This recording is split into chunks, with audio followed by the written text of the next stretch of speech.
Oh, hey, bitch. Oh, excuse you. Baloney wash. I'm annoyed. I'm just here to give my opinion and carry in. Oh, it's Chris Avalon Unfiltered, bitch.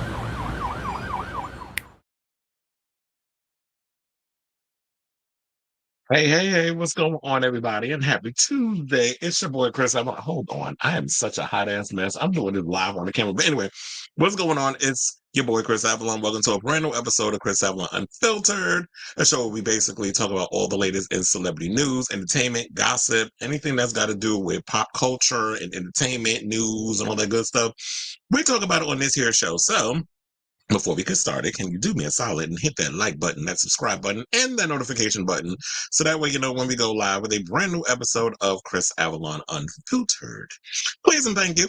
And yeah, we got a lot of tea to get to, so we're going to talk about, the box office with Furiosa. And is Hollywood dying? Well, not Hollywood. Well, maybe we could throw Hollywood in there. Hollywood, the movies and stuff. It seems like nobody want to go to the damn movies no more. So we'll speculate. And y'all can jump in the comments and give me y'all opinions on like why y'all not going to the movies and supporting films anymore, especially the big tentpole ones. Plus, we got some more stuff about Blade. Why are they rewriting this shit? Can y'all just get this goddamn movie made already? So apparently there's some rewrite issues and stuff going on, or something with the script. They're apparently looking for a new damn villain. We'll get into it. Plus, I got some I Know What You Did Last Summer requel news because Jennifer Love Hewitt, I said Lopez, Love Hewitt is speaking out about it. Speaking of Lopez, because apparently she's on my damn mind. Apparently, I did not know this, but she had a Vegas residency that she was looking into also bringing about, even though what's been going on with the tour and the album and all that being a flop. But apparently, because This Is Me Now, that whole era has been a huge flop on her and her personal life is in shambles. Word on the curb is that $90 million Vegas residency that she was looking into reviving is in danger. We're going to talk about that. Plus, there's rumors that Bianca Censori and Kanye West's marriage may be in trouble. I don't know. I believe it when I see it because every time I report stuff on Kanye and Bianca being in danger or their marriage being on the rocks, they still be together. So we'll entertain it. And we'll talk about it. Plus, we're going to talk about that crazy ass con security guard who asked me to be fired because apparently she just keep getting into it with women. It was, it wasn't just Kelly Rowland. It was two other women that she got into it with on the red carpet. We're going to talk about that. Plus, this Pope that's supposed to be so, progressive and revolutionary got caught using a homophobic slur in Italian while speaking about, what is it? Gay priests serving in the church. We're going to talk about that since I'm Roman Catholic. That's why I brought this up. And even if you're not Roman Catholic, y'all can chime in. Plus, speaking of Roman Catholics, we're going to talk about Sunny Hostin because, she loved to let us know what her religion is when she be on The View and her religious beliefs because, she always got to let us know about her stuff. But anyway, she is weighing on former co-hosts who speak negatively about their experiences on The View. Plus, we got the latest on Shangela, Laquifa Wiley. Apparently, Miss Mamas is out here still sexually assaulting people. And one of them happens to be an adult film star who revealed it on his IG stories. I screenshotted it. Plus, I'm not laughing at that. I'm just starting, screenshot. Like, how the hell do you say that in plural? But I got tea on that. Plus, I saw there was a Reddit thread on it, so I pulled that up, for a little stuff, just to have,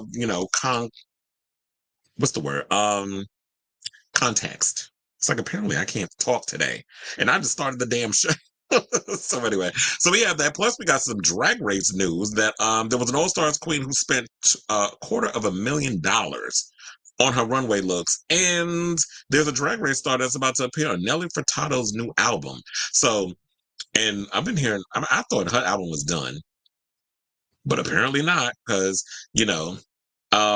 we're going to talk about all of that. So, as I stated before, please do me a solid and hit that like button, that subscribe button, and that notification button so that way you guys know when we go live with a brand new episode of Chris Avalon Unfiltered. Please and thank you.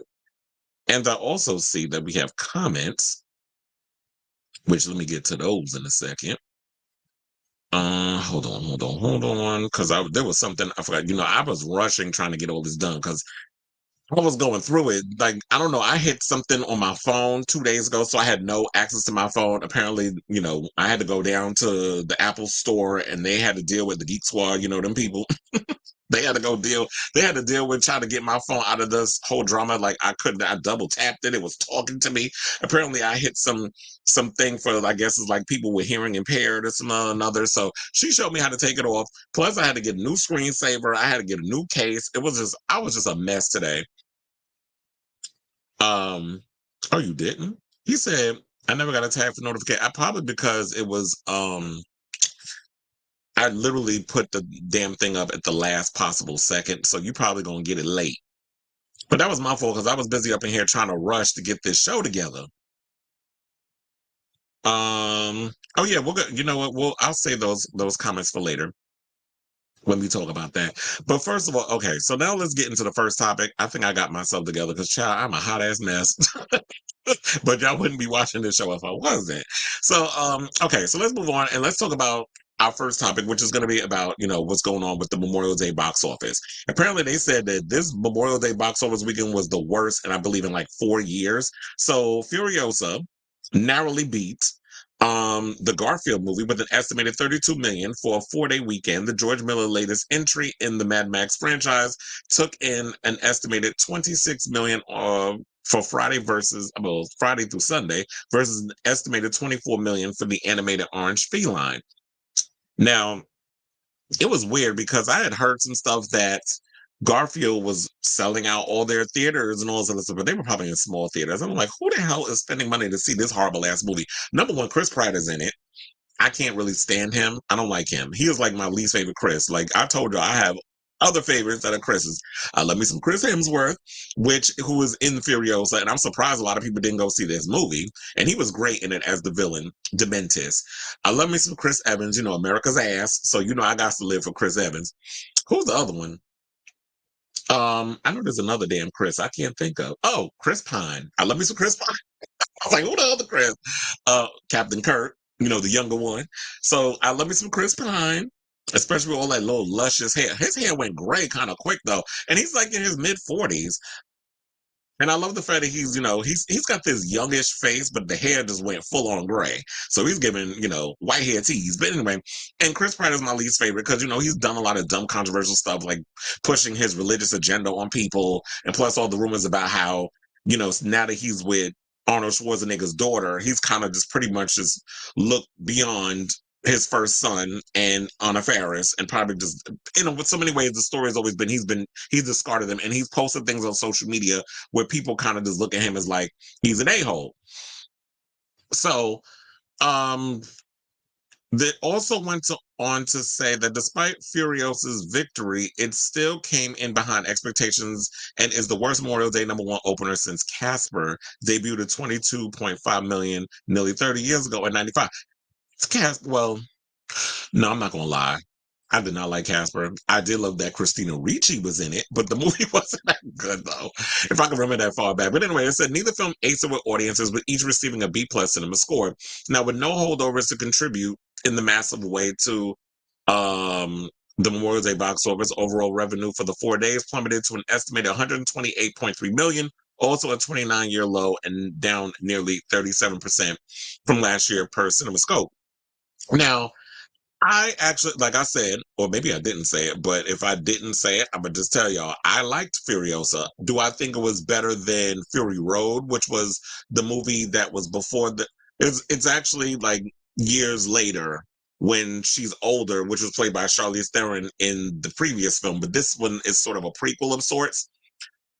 The one with Charlize and Tom Hardy, I actually liked that one, and I actually thought it was a better film. But with this one, I thought it was actually pretty good too. I'm surprised. That's why I'm like really shocked that it didn't really do all that well at the box office. And I guess it's probably because um I will say this. One of the issues that I had that took me out of the film a lot was the CGI. I felt like the CGI was pretty weak.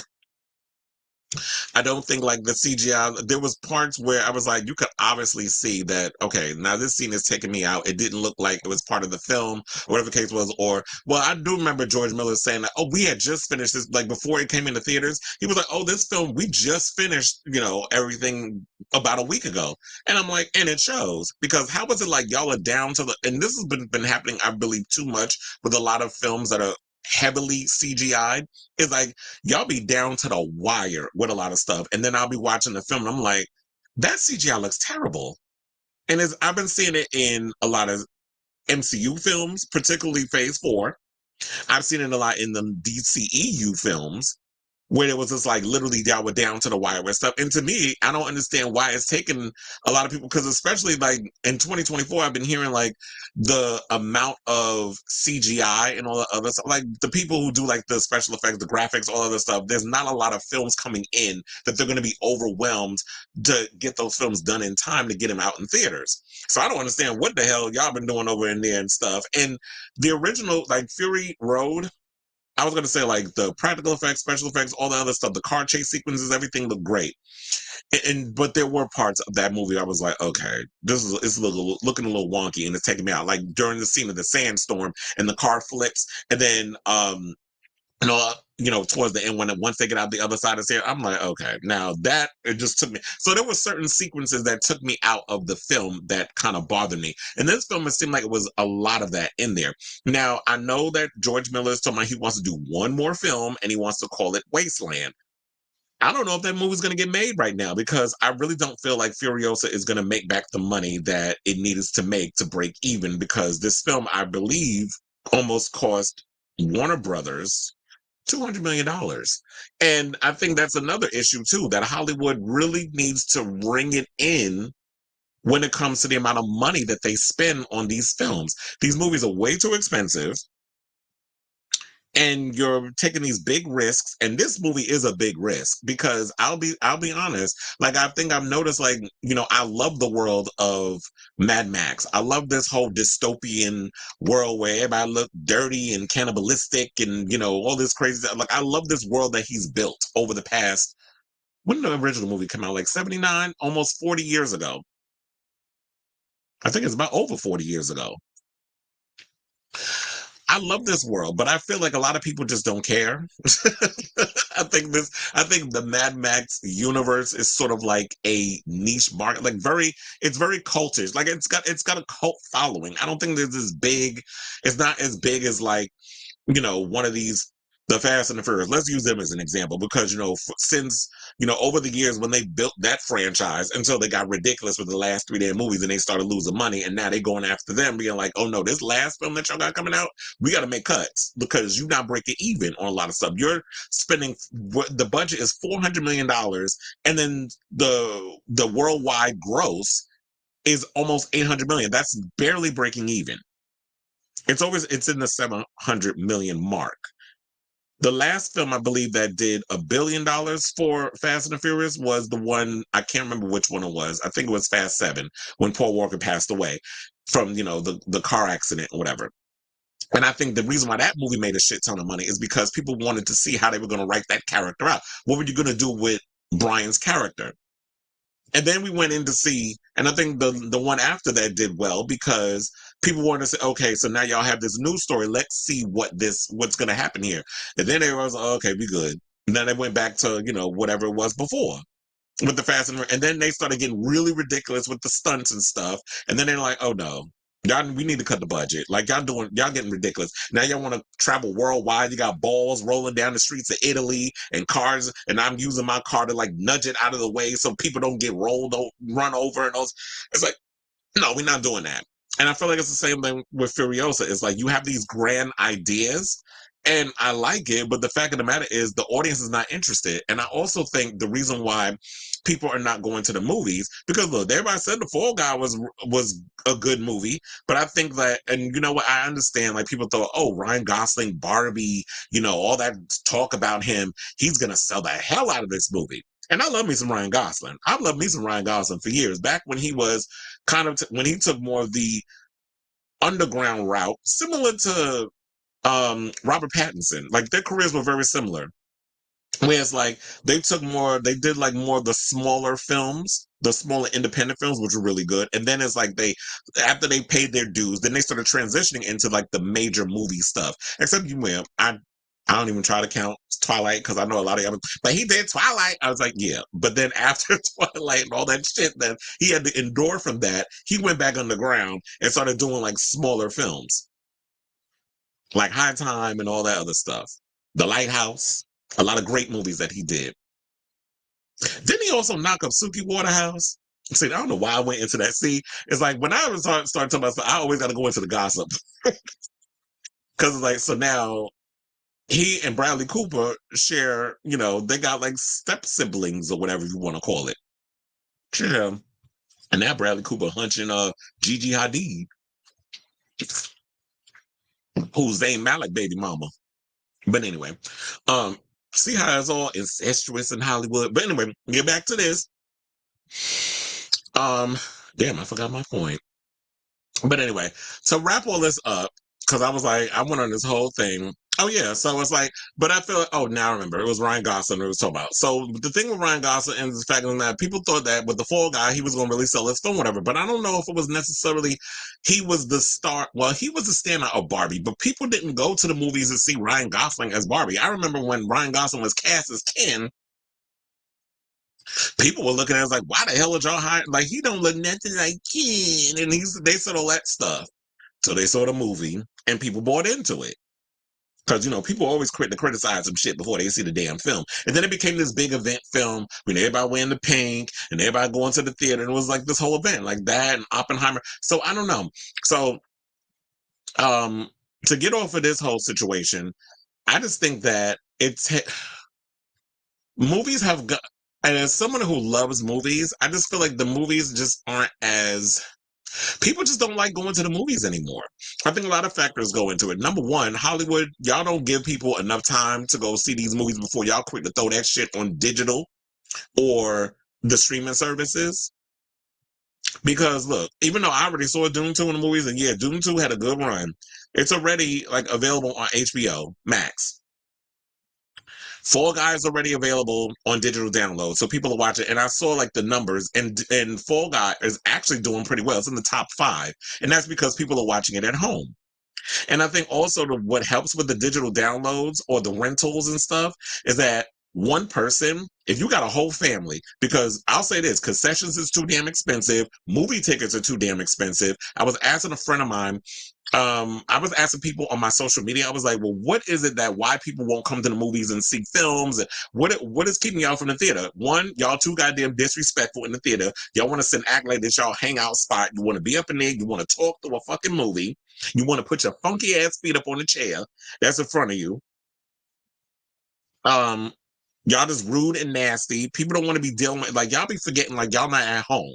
When you at home, you can do whatever the hell you want, but you got to be courteous of the people that's around you. So that's another reason why people don't like going to the movies. They don't want to deal with attitude. They don't want to have to, get into no fight because you want to act stupid and you want to act like you ain't got no goddamn home training when you leave your house. So that's one of the reasons. Another reason is, yeah, tickets are too high. I had one friend that was telling me in LA that he's got to pay money just to park his car. And he didn't even get to the theater yet.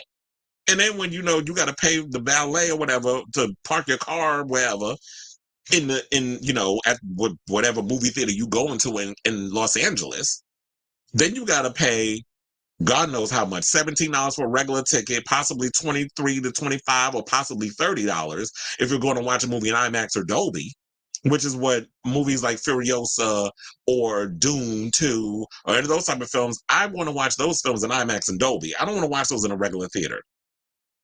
So that's also playing a factor, and people are irritated by that. So people don't want to go to the movies anymore and spend all that money. But if I was to sit at home, if Furiosa was to come out on DVD, well, not DVD, let's say digital download, because quiet as it's kept, 2 weeks from now, I guarantee you Furiosa will be on available for digital download, because that's the same shit that happened with the Fall Guy. It was in the movies for not even a month. Already it's on digital download. What's the other film that came out with Dev Patel? That film was out on digital download 2 weeks, not even a month. Yeah, I think it was about 2 weeks after it was already in theaters. There's been a lot of movies that's kind of just been going straight to digital download on Amazon Prime or whatever 2 weeks after. So people are just like, you know what? What's the point of me going to the movies? I could just wait less than a month or maybe even a month, depending on the film, to see it in my house. And I'll have to say this because I know a lot of you people that be on social media that talk about, oh, well, movies that, if it's in the theater, it'll do well on, if a movie goes in the theaters first, it'll do well if via digital download and stuff. That may be true and all, but I think a lot people seem to forget this as well. The TVs and the surround sound and all the other stuff these days is way better and far more advanced than a lot of the stuff that's in theaters. So people have already had their little, surround sound set up. They got their big screen TV at home. They can feel that same amount of situation in their own house than having to go to the movies. Now, if you're a hardcore movie fan, you want that experience, you want that camaraderie, you want all that stuff. But some people just like, I'd rather just stay home and in the comfort of my own house, my reclining seat, where I got my own surround sound that I put up in the house in my big curvy, flat screen. Because my father had one at one point. He had a flat screen TV that curved, and that's that. And I remember like with my roommates, like, we had this big TV. He was like, I ain't going to no damn movies. He's like, I'll wait till it come out at home. He's like, because he don't want to deal with the BS. And we be sitting there on the couch, all three of us, watching, our movie, whatever movie or whatever, and surround sound, turn it up real loud, and just enjoy the film. And to me, I prefer that. But I'm also someone who loves film. So if I want to see something opening weekend, like I did with Furiosa and loved it, like I did with, with so many other movies I've seen, with Dune 2, with I don't know why I cannot deal with, Monkey Man. I don't know why I couldn't think of that damn name of that movie. Monkey Man, so many movies, I saw those opening night because I was like, I wanted to see those films. And then I come here and I talk to you guys about it. The next movie I want to see is, oh my God, the name of that, what is the name of, In a Violent Nature, I think is what it's called. That new upcoming horror movie that's like very much like Friday the 13th. I went to see that. One of my friends, Sailor, friend of the show, Sailor Mermaid, he was like, I don't know how you can stomach those type of movies, and all that. So I don't know. I just love horror movies. I love gore. I like seeing people getting hacked up because I can't do the shit in real life. So some of these motherfuckers that I be wanting to do that shit too. So I live vicariously through these serial killers because I'm not doing that shit in real life. But and I think a lot of us are into that. I don't know. I just love horror films, but I definitely want to see that because I hear it comes out this weekend. But I don't know if I'm going to be able to see it. And I know it's coming on Shudder later this year. Don't know when, but I know it's coming to Shudder, and that's another one of my favorite channels. But anyway, so I say all this to say, I don't know what Hollywood needs to do in order to get people's butts in theaters. Maybe they need to make some changes. Maybe they need to cut down on these ticket prices. Maybe they need to stop overcharging people for concessions. Because, yeah, popcorn and all other stuff. Like, I remember I got like these little sliders with fries and a drink, and that cost me damn near $30. And that's for just me. So, I can only imagine how much money a family of 2 or even 4 or 5 is spending. So I can see why people want to sit at home, or just they're very selective to what movies they want to see when they come out. So anyway, let me get off this. I like Furiosa. I really wish everybody would have went to go see it, but it is what it is. I'm sure it may, who knows, maybe it'll do better on digital download. It'll do better as a rental when it comes out in 2 weeks. Because that seems to be the thing that Hollywood is doing. That y'all just releasing shit straight to streaming or digital download or rental 2 weeks from now, and they just not getting it. But whatever. I'm not here to say Hollywood, they need to figure that shit out. That's what y'all pay the people the big bucks for. So let me know what you guys think of this story down below. Okay, so we have a lot of comments. Please hold. I was like, Jesus. Okay, so but I agree. I think the prices are so expensive on other stuff. It's cheaper to stay. I think it meant to stay at home. Plus, I think more youth are into music. Yeah, and I think also, you know what? Also, I think also people like these kids grow up in the digital age, so they'll watch shit on their phone. They're interested in watching stuff on an iPad laptop, whatever the case is. So I just think that the movies don't really mean a lot to the newer generation as they did to my generation growing up. Because it wasn't always me growing up, it was always an event to go to the movies. Like I remember when I was in camp, what was it? I probably like the first year film or whatever. I remember I went to a drive-in theater. I've gotten to experience like all these different types of theatrical events and stuff. So we grew up, like if you're a child of the 80s or whatever and beyond, you grew up with, the movies being a thing that you did, or you went to the mall and stuff. So all that stuff now, these kids don't care that much about. But which is sad because, you know, it's sad because the industry keeps trying to pander and cater to the younger demographics, but the younger demographics don't give a damn unless you need a parent to take you to see a certain film. But if you're a teenager or whatever, they're not really going to movies all that much unless it's like a date. And so I think Adam Lambert is entering his top era. Music for tops with tracks like Lube and Wet Dreams. Did I miss another song that he released? Because I heard Wet Dreams. Did he even release that damn song? Because I remember hearing clips of it or seeing clips of the performance of him performing that song on TikTok. But I haven't heard, I don't know if the song is out. And I don't be up on Apple Music all that much trying to just remember, okay, so Adam, when are you dropping a song? When are you dropping a song? Like, I don't be getting alerts like that. Like, I'll look on his page and I'll see, is the song like available to like set up on the thing of like, it's a pre-release or whatever the case is. And a lot of times, out of sight, out of mind, I forget. So if he released a song, let me know. So, and who knows? Well, look, maybe some people would be surprised that Adam Lambert is a top or possibly verse. Who knows? I guess because people think that you're a flamboyant homosexual, that you're a bottom. Sometimes they be the ones that act the most masculine to be the first ones to throw their legs up to Jesus. So I think a lot of people, get it misconstrued when it comes to sexuality. That's why I don't always, when it comes to gay men and sex and shit, I don't be assuming, because you know what they say about people that assume. So you saying, I guess it's so sexual because he revealed that Apple Music and others are refusing. Oh, so that's probably why I haven't heard.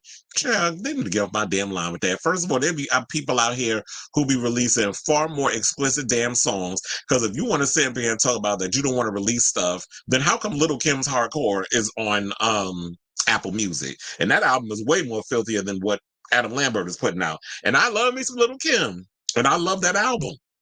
I used to be scared of the dick. Now I throw lips to the shit. Handle it like a real bitch. Heather Hunter, Janet Jack me. Take it in. I love that damn song. They say he gotta sell it on his website. Well, if they're gonna be doing that bullshit, then I guess I'll go over to his website. See, this is what happens when I don't be reading all the posts. Because I'll read part of something and I'll go on a whole tangent. Thank you. Because he was telling me Chris Pine. Yeah, I love me some Chris Pine. His sexy self. It said from a cis heterosexual male. Yep, I love me some Chris Evans too. That's America's ass. I saw that somebody I think dragging him and his wife because they were saying that Alba Baptista is way younger than him. And I'm like, what you mind y'all fucking business? First of all, if she's over the age of 21, who gives a damn if how old she is? If she loves some Chris Evans, and if he tearing up that cootie cat every night, then let them. Because we was talking about on this show how, you get these 20-something-year-old dudes that be getting with these older women and their eggs be powdered, so they can't have no kids. And when you look at somebody like Chris Evans, who's in his 40s, what's wrong with getting with someone who is in their mid to late 20s, possibly early 30s? Their eggs are still good. They still at that age where they don't have to worry about any kind of issues with having children. Because when you get 35 and older is when you have to start worrying about procreation, and you could possibly have to. Now that's not necessarily to say that even women who are younger in their 20s won't have fertility issues, but for the most part, a lot of younger women, that's why a lot of older men get with a lot of the younger women, because it's like they want to continue that bloodline. They want to have kids, and you have a better chance with somebody who's younger versus me getting with a 45-year-old or 50-year-old And they do be pushing these kids out, but like people like a Sunny Hostin who said that she waited later in life to have children and she had infertility issues and she had to go and get IVF and all that other stuff. That's the thing that they have to deal with. So they said, oh yeah, they went back because Charlize complained and they decided not to continue her storyline. Well, I don't know if that's necessarily true. I think what it was that um, George Miller always wanted to do a younger Furiosa film, but I forget what he said the reason and stuff was. But she did. The problem with Charlize was game for the whole movie. The issue was she had beef with Tom Hardy because Tom Hardy was being an asshole making this movie.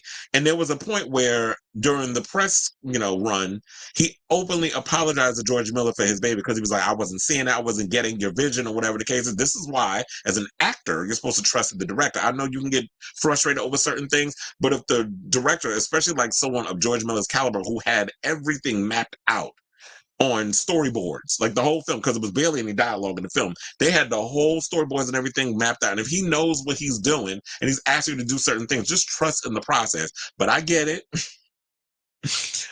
Tom Hardy's a Virgo, and I know how we get. If we can't understand or see the vision, we get frustrated. So I totally get where he was coming from. And there were points where, during the war rig scenes where Charlize was driving the truck, Tom Hardy was, they had a morning shoot.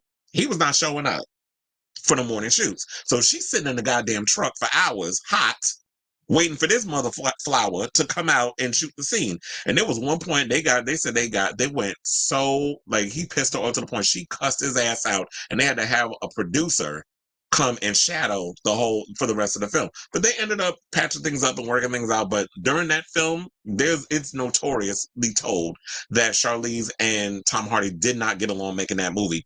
So I don't know. I think at this point, what they probably gonna have to do is, I guess, ask Tom to come back. But I don't even think Charlize coming back and de-aging her or whatever would have helped, because I don't think the movie would have did well even with Charlize being a part of it.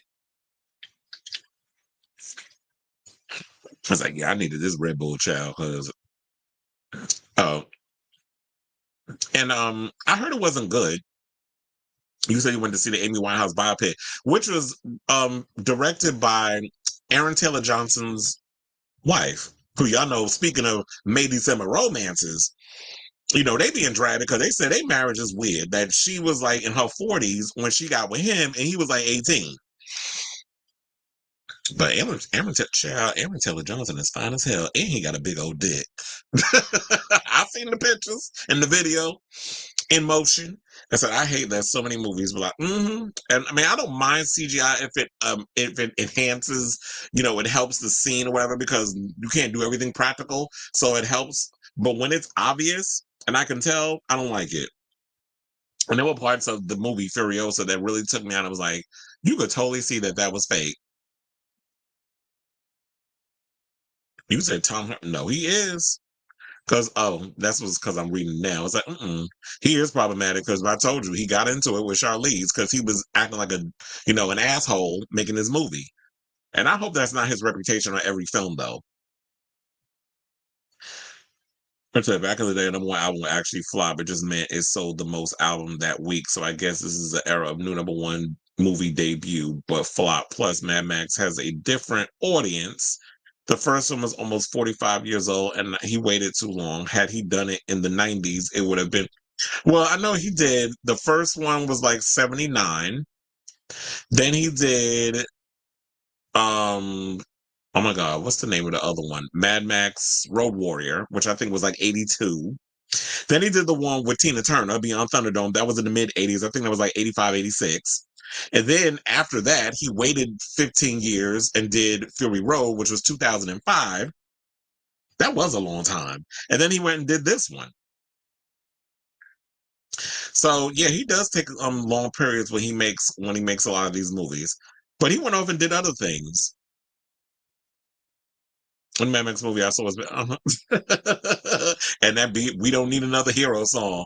Actually have a soft spot for Beyond Thunderdome. It wasn't a good movie, but it has moments that I was like, okay, it works. And two men enter, one man leaves. That's where that line come from. And I loved her as Auntie Entity. Because I love me some Tina Turner. I said, see their stories from film and TV, or because we speak in the older audience where success isn't guaranteed anymore. People were saying he was too old to play. Yeah, yeah. Because Ryan Gosling's in his 40s, but he was looking good though. Basically, be an influencer on the movie theaters.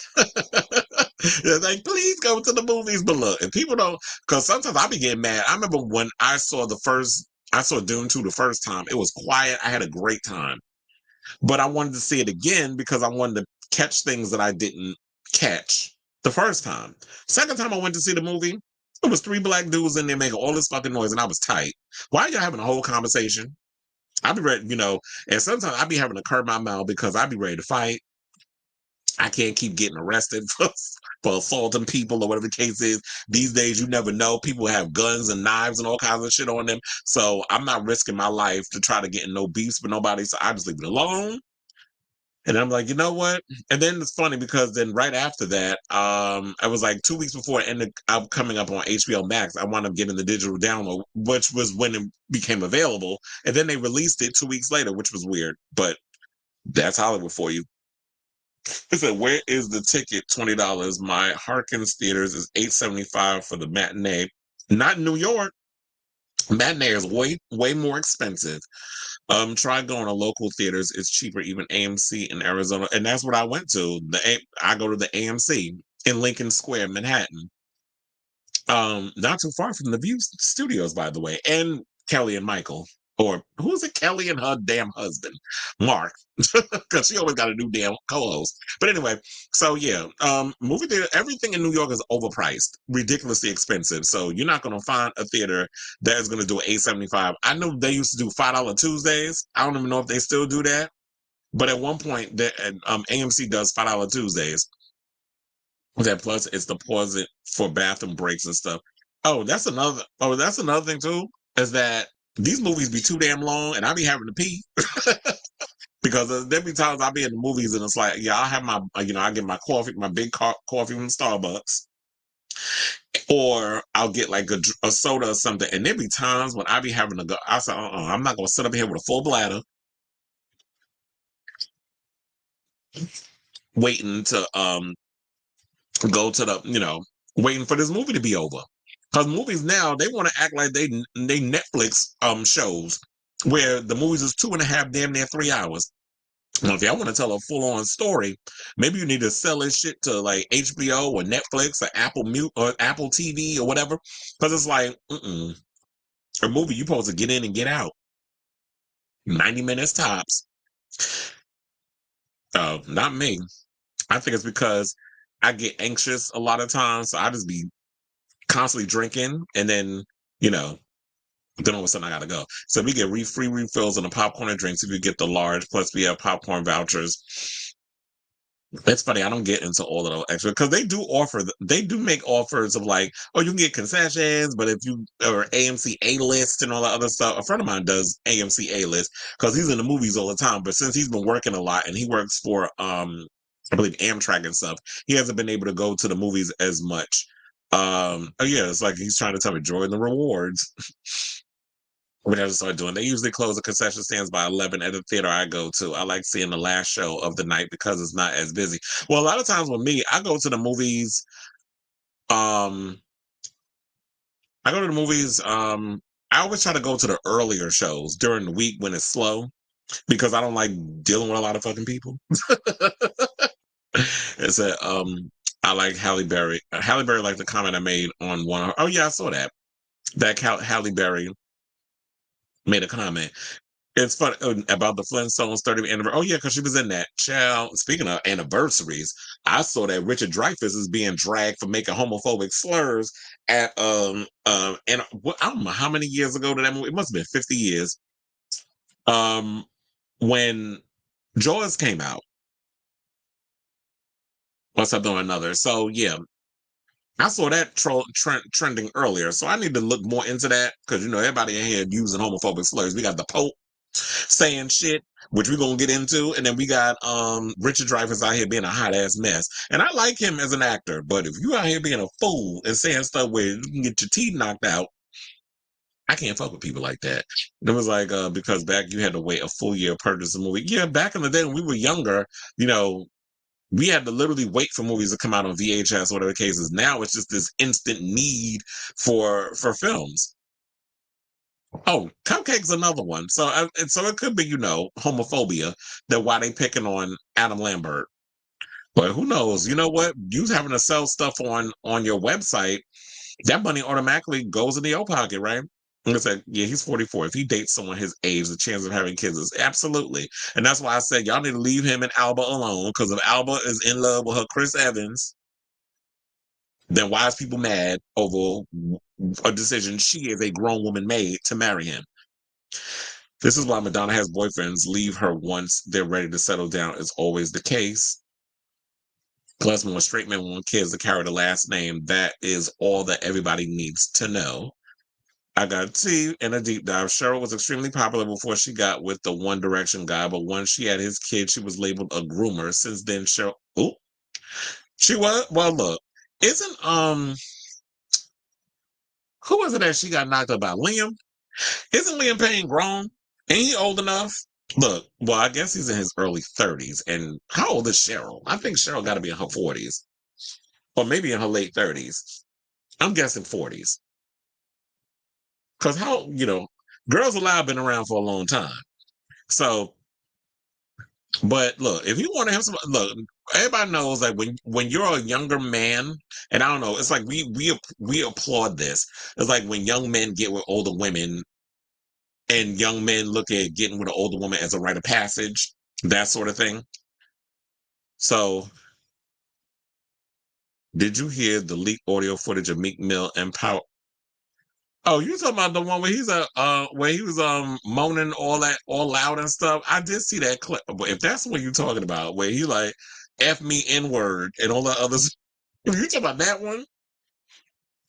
I remember T.S. Madison played that on her show like maybe a month or something or ago. I don't know if you talking about that, but child, I believe it because he was out here defending Diddy to the ends of the earth. And Meek Mill give me Butch Queen tease. And it said, I heard the feds were seen taking pillowcases with bite marks from. But that's weird. It's like, how you got pillowcases and then you can find bite marks still in the pillowcases? I mean, you got to have some hard ass teeth. Thanks to the Girls Live reunion, but I definitely feel like she is owed an apology. He was 25 when they got into a relationship. Okay, so they're 10 years apart. But I guess because she was at the audition, so which means that she was the judge on that show. So they probably trying to say, "Oh, you was looking at that boy back then," and it's like, no, I don't think she probably was. He probably didn't look like nothing back then because a lot of times when you're coming up in the industry, you don't look like nothing. Once you become famous, once you become a celebrity, once you get famous a bit, you can get the hair dye and they groom you up real nice and you start hitting the gym and you start getting better clothes and then people start looking at you different. So I don't think she was looking at him in lustfully back when they did, when it was back in One Direction. I think maybe it was like years later he was looking, she probably ran into him and he was looking like a snack, which happens in a lot of cases. Because there be sometimes I'll be looking at people as like, I pay them dust. But then years later, when they hit that gym and they start changing up their appearance and all the other stuff, because like, oh, where you been? They be like, oh, I was there. And it's like, okay, but now, and first of all, if he's over 21, he grown. So I don't understand why, these people just be throwing out the groomer word. Y'all get on my damn nerves. Driver's seat is not them. It was a clip from a point. Yeah, that's why I remember that it wasn't necessarily true that was Meek Mill. But I do remember that clip was played on that T.S. Madison played on her show, and I did laugh. But that wasn't Meek Mill. But do I think that Meek Mill probably got them cheeks clapped by Diddy? I wouldn't be surprised, among others.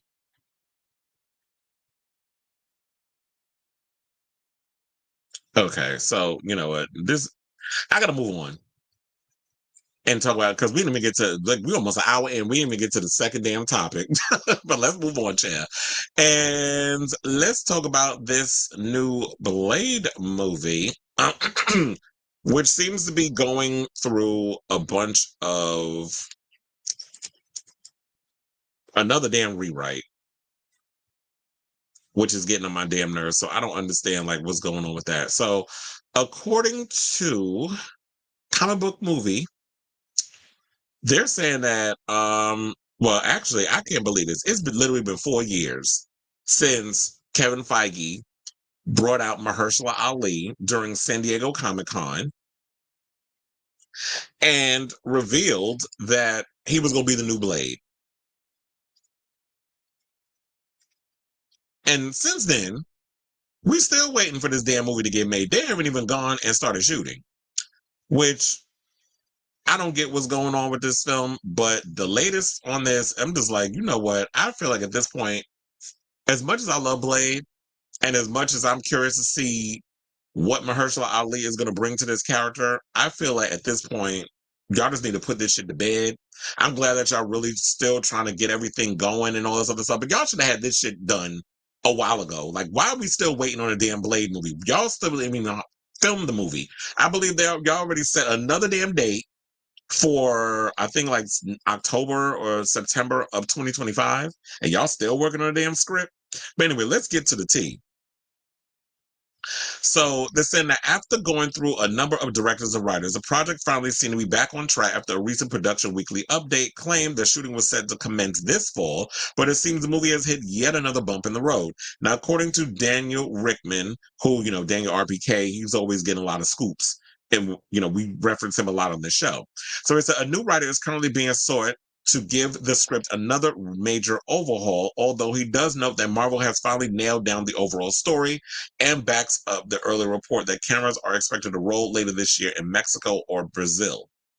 I like the idea of them doing it in Mexico, but if y'all can find some really cool spots in Brazil to shoot too, that'd be great. And I think also shooting in Mexico or Brazil, it might be cheaper to film there. It said apparently a casting call has gone out for a male main villain, but the name of the character wasn't revealed. Hopefully, I'm not going to reboot Deacon Frost because we already saw the Deacon Frost story. I love, no shade to anybody, whatever. Even though, well, no shade to the CGI because, the CGI didn't age all that well for the original film, especially the big fight scene in the end. But I love Stephen Dorff and what he brought to the Deacon Frost character. So I hope it's going to be somebody else.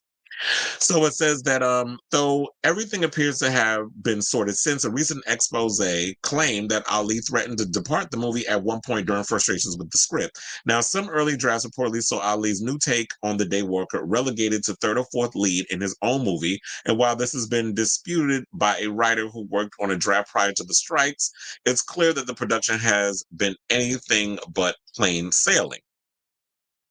It's worth noting that Ali's last update during an interview with EW was a positive one, saying, "We're working on it. That's the best I could tell you. I'm really encouraged with the direction of the project. I think we'll be back at it relatively soon. I'm sincerely encouraged in terms of where things are at and who's on board and who's leading the way as far as the writing of the script and directing and all that. So that's the extent of what I can tell you."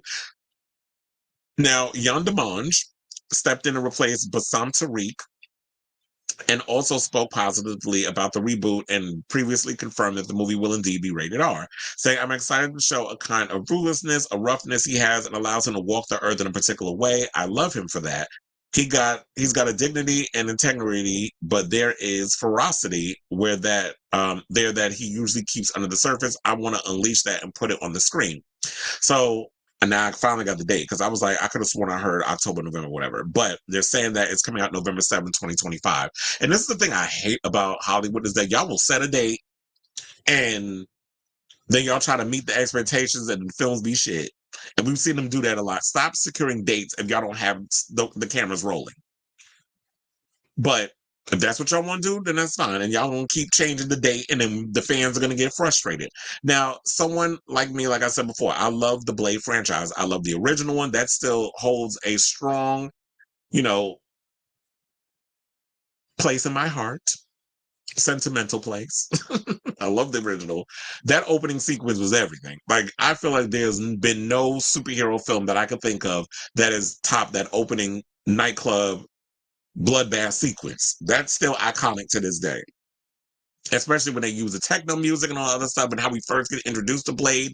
And Wesley Snipes was badass in that film. Sidebar: I have heard rumors that Blade is actually going to make an appearance in Deadpool and Wolverine. Now, I'm not sure if it's.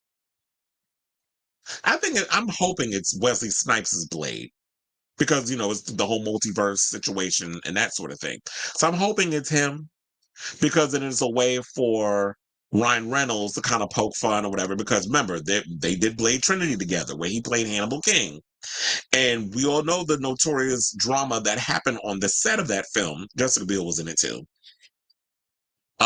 We all know what happened on set because Patton Oswalt spilled all the tea in many a podcast and many interviews, and how Wesley Snipes got so frustrated with that damn script, and y'all kept trying to delegate him to like a side character when it's supposed to be his franchise, that he got into fisticuffs with the director, Dave Goyer, who writes a lot of stuff. He's written all the Blade films. He's written The Dark Knight. He's written a lot of other superhero movies scripts. So me hearing all this other stuff, so they're talking about they're looking for a new villain. So does this mean that Mia Goth has been fired? Because remember, we were hearing stories about her and Maxine. There was some accusations of her assaulting a extra while she was making that movie. I don't know what's happened with that. I haven't been keeping up. But she's supposed to be the villain. She's supposed to play Lilith. So I'm wondering if this is what Daniel RPK is saying. I do wonder, okay, so who's the new male villain? Has she been fired? And I want to know the team. So I'm gonna definitely keep my ears out in regards to this story. I'm really hoping that they hurry and get this film made because look, it's been 4 years. Mahershala Ali, I believe, is in his 50s. Even though look, black don't crack, he still look young. He still look good. The Daywalker ages slowly because he's, half human, half vampire. Got all the strengths, none of their weaknesses. But as the old saying goes. But I mean, I'm not that worried about whether or not he could do all the physical stuff. Look, we see so many actors out here who are older. Arnold Schwarzenegger, Sylvester Stallone, Keanu Reeves, all older people who still do their own stunts. Donnie Yen is in his 60s, I believe, still doing his own stunts. So if you need to do anything too crazy, I'm sure they can have the stunt double step in. That's no biggie. But if you need to do your close-up shot, like I know we're not gonna get what we get from like Wesley Snipes. Or Wesley Snipes is an actual martial artist. But as long as the fight scenes are really cool, I'm hoping that they kind of give us more. But I guess it's Disney or whatever. But I'm really hoping if they could give us some fights like the Raid, like if you can give us that type of martial arts or whatever, then I'm here for it. But I'm just at this point where I'm just sick and tired of always constantly reporting stories about Blade being in trouble and script rewrites. And I know this happens a lot on movie sets where, like, even when you're filming the movie, that they'll probably go in and they'll change up some things to make it tighter. And I love the fact that they really want to get this movie right because it's been too long since we've had a Blade movie. I love the character.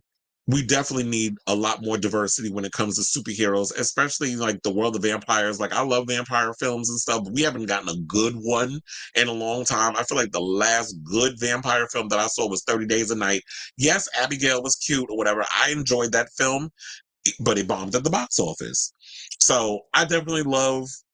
Oh, that's another one I forgot to mention earlier when we was talking about movies that came out 2 weeks after theatrical release. Abigail, that's another one that's already available on digital download. So, um, it'd be nice if we can get like a really cool vampire film on the screen where the vampires are ferocious, the vampires are vicious, the vampires are scary. Because I was never a fan of the Twilight type of vampires, the cute and cuddly ones. Yeah, I was in my bag, my emotional bag or my emo bag when I was watching Vampire Diaries. Where, speaking of which, Paul Wesley was at my job a couple of weeks ago during the playoffs. Very good looking in person.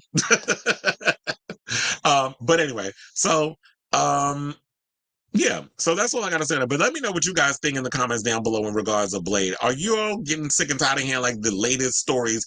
Okay, well they just hurry up and make this damn movie already. Are you excited for a new Blade? Are you excited to see Mahershala Ali? I know a lot of people still want Wesley Snipes to come back, but I guess that ship has sailed.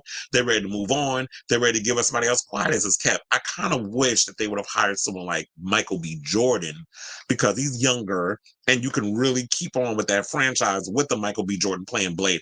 I think he would have made a cooler Blade, in my opinion, because you can get multiple sequels under the belt with him. But he already making his little vampire movie with Ryan Coogler. I don't know the name of it. I don't know what it's about, but I know it's a vampire movie they're currently working on. And I know he's got the movie with Will Smith, I Am Legend 2, and all the other stuff. So, well, I guess in so many ways, we'll get a Blade-ish type character out of Michael B. Jordan. But to me, as much as I love Mahershala Ali, and yes, he's a two-time Oscar winner, I would have liked for them to have gone a little younger. But look at, like I said earlier, black don't crack, and Mahershala still look young. And physically, hopefully, he'll be able to do what needs to be done. But look, like I said, they'll have this. If all else fails, and you can't do certain whatever that is required, that's what the stunt doubles are for, and the action doubles and all that stuff. So let me know what you guys think of this story down below. Okay, so we have comments. He said the top was super skinny. It says, saw someone post, people want celebration tour and physical. They understand streaming is more powerful, but they said Madonna fans don't stream. They watch physical because the picture and sound is better. Well, yeah, but look, I'm sure that she will release it on physical media. I hope that she does. That would be the smart thing to do. And I was talking to a friend of mine who's not a Madonna fan, and I was telling him about that she's, in the studio working with Max Martin and a bunch of other people, that she's back in the studio recording the music.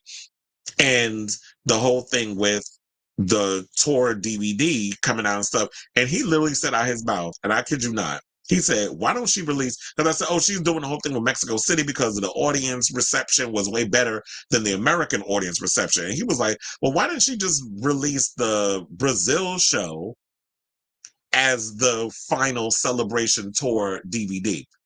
I said the same damn thing. I said the hardcore, all the people like Robert, everybody else that I've had this conversation with, we've all pretty much said the same thing. It's like, why not release the Brazilian one on DVD? Because that's what people want. First of all, the edits and everything was perfect. So it's like Jonas ain't got to do much because we saw. I mean, y'all can go in and make some changes or whatever the case is and get better shots. Like, I will say this, I know we have our trepidations about Lady Gaga, but the way she shot that Chromatica tour and the edits and everything that she chose, because she directed it, that was a good damn tour. So I got to give it up to Mother Monster for that. And they said, I understand that and their point of view, but lossless audio and spatial audio have improved sound quality. And, they could just improve on the sound quality and picking certain shots on stuff, but we don't need all them extra little special effects and slow-mo and things. All the things Madonna likes putting the bells and whistles on her tours. I just want a straightforward tour where I could just see great shots of the dancing, her going across the stage, like just make me feel like I'm there again. That's all I want. They keep taking down the Rio show on YouTube, but in any of the uploads I watch, there are glitches and parts where the sound almost cuts out. Well, I mean, did I send you the link to one of the shows to download? Because I remember Robert sent me one, and I downloaded that immediately. And I think I started sending a couple of people that were Madonna fans the video too. And I said, which sucks because it's a great show, but within the first minute after her coming on stage, yeah, so that's why I said it's like, yeah, the way that the live show was, it was a bit wonky at times. So I'm like, if y'all go in and do that, you could pick better shots, but I don't think we're gonna get that. So isn't one. Yeah, the Mexico City shows is the one that's going to Paramount Plus. But like Robert said, people want physical. Let's get physical, which I'm hoping, eventually we will get the physical. I mean, it would be smart because I want the physical copy as well. So I think they're going to use the ballroom footage with Salma Hayek since she dressed up as free. Well, yeah, and Madonna loves us some Frida Kahlo. And there was some play. I forgot the name of it because it was like there was a piece of art that she used in the celebration tour. The artist for that, they had a Broadway play based on that artist. I cannot remember the name of the artist. And Madonna actually went to the show during closing night, which it was nice that they had it, the show around or whatever, so she was able to see it. But because once the tour ended, she can go and see shows and all other stuff. And it would have been nice if I didn't know anything about it. If I would have known, I would have went to see the show. So I just told my friend our paycheck cycles are bi-weekly. I said do some streaming service around the first check, like 3 or 4, and then the 3 to 5, the other check cycle have it. It's funny because it's like all my stuff happens like I spread it out. But me, when it comes to what I work, I have not done a bi-weekly job in over 5 years. All my jobs are I get paid weekly. It's like ever since I started working at the circus and I got spoiled with that whole weekly pay, I've been spoiled. I can't go back to bi-weekly. So all my coins come in weekly, Chad. That's no shade to people that do the bi-weekly. Even when I worked at the COVID clinic or whatever, that was weekly. Well, it's like, yeah, every job that I've had since then is weekly. Even working event shows and stuff, I get paid weekly. I'm like, I need my weekly money, honey. Yeah. And yeah, groceries is another thing that's expensive. Is that oh yeah, wait, which reminds you of HBO concerts? The Chromatica tour? One, because yeah, it did give, if that's what you're talking about, it definitely gave HBO concert vibe. It's an I'll share the download link to Rio. It's like 7 GB and it's flawless link. Yeah, and that's why I said I copied that one. And as soon as you sent me that and I downloaded it, I started watching it. I downloaded it to my laptop. So I watched it on my laptop. I wish there was a way that I knew that I could transfer, like mirror it on because I could do that. See, this is why I should have did it on my damn phone. Because then I could mirror it from my phone to my TV, and then I will be able to watch it that way. Oh, Sailor Mermaid's in the building. Oh, we was talking about you earlier. It's no, I have not. I have not started discussing Hanifa. But let me get through these topics. I have one more topic before I get to the Jennifer Lopez one, because I'm about to do. I got to do Jennifer. I got to do the other Jennifer, which would be Jennifer Love Hewitt. So, speaking of horror films and things of that nature, and reboots or reboot sequels or reboot pools, whatever the hell they want to call it, Jennifer Love Hewitt recently did an interview with Entertainment Tonight because she's a part of that show 911, which I actually love, and the character, she plays the sister of Buck, who just came out as bisexual. That's the big storyline on the show. And I love me some I love me some Love. That's what he always used to call her back in the day. Remember when Love was like there was like I remember back in the day, like my generation was obsessed with Jennifer Love Hewitt. She was like the hot girl in like the whole 90s, 2000s era. I don't know, she came from like Nev Campbell. She came from Party of Five. Forgot about that. But anyway, so it said Love revealed that a third yeah, wasn't she on Party of Five? Yeah, she was. I'm bugging. But anyway, so she revealed that a third film is in the cooker of I Know What You Did Last Summer, and revealed that she's honestly terrified about starring in the iconic part once more. That fear, Hewitt told E.T., is all because it's 26 years later. And that's another thing that I be gagging. When y'all be throwing these numbers out here, and I'm like, damn, I saw I Know What You Did Last Summer in the movies. I remember my uncle and his girlfriend at the time, we all went to go, they took us to like go see I Know What You Did Last Summer because I wanted to see that movie so bad because it looked cool. And, I was obsessed with Sarah Michelle Gellar. Like, I wasn't really big into Jennifer Love Hewitt. I was obsessed with Sarah Michelle Gellar because Buffy the Vampire Slayer was like my all-time, and still is, one of my all-time favorite adolescent teen horror supernatural shows. So the first film hit theaters in 97 and told the story of a group of teenagers involved in a hit and run who wound up being terrorized by someone, Ben Willis, who knew that they had what they had done, with the hook and the raincoat and stuff. First of all, I still hate that costume, but I do love the idea of the hook and all that stuff. So hopefully they will improve on that costume. But since it's already iconic and a part of the thing, I guess they not. But they need to give us a little something extra. Maybe they'll throw a mask on them or something. So they say even with the fear, Hewitt said that should the third movie move forward, she's all ready to bring Julie James back with 26 years of angst, knowledge, kick-assery, a word she said she made up, and have some fun. Now, news broke back in February of 2023 that a third movie was in development with Hewitt and her co-star Freddie Prinze Jr. set to return as Julie James and Ray Bronson, respectively. Then, more than a year later, more details about the project came to light, including its planned release date, July 18, 2025, saying it honestly is wild to even think about. This is what she told Entertainment Tonight. If it truly comes together, I don't even know how I'm going to feel, except extremely overwhelmed and grateful, but it's wild to think about. It's nice to know that people are excited at the possibility. I think it would be really fun if it came together. Now, as for what she hopes to bring to the character more than 2 decades later, she said, I think the big thing that I would like to do is maybe tone my mom arms a bit.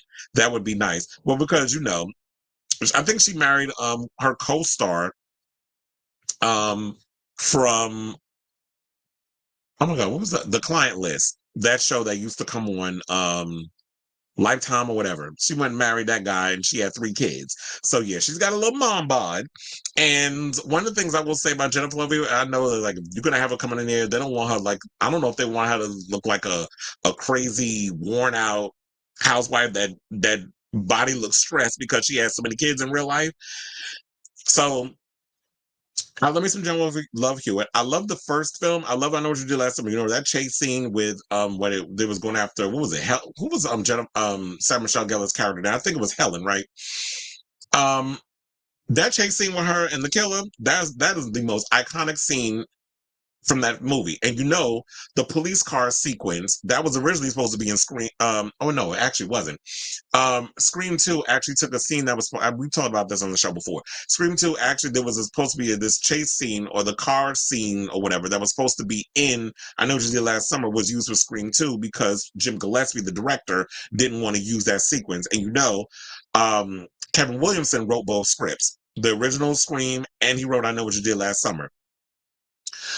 I believe he wrote I Know What You Did Last Summer first. Something or another like that. I could be wrong.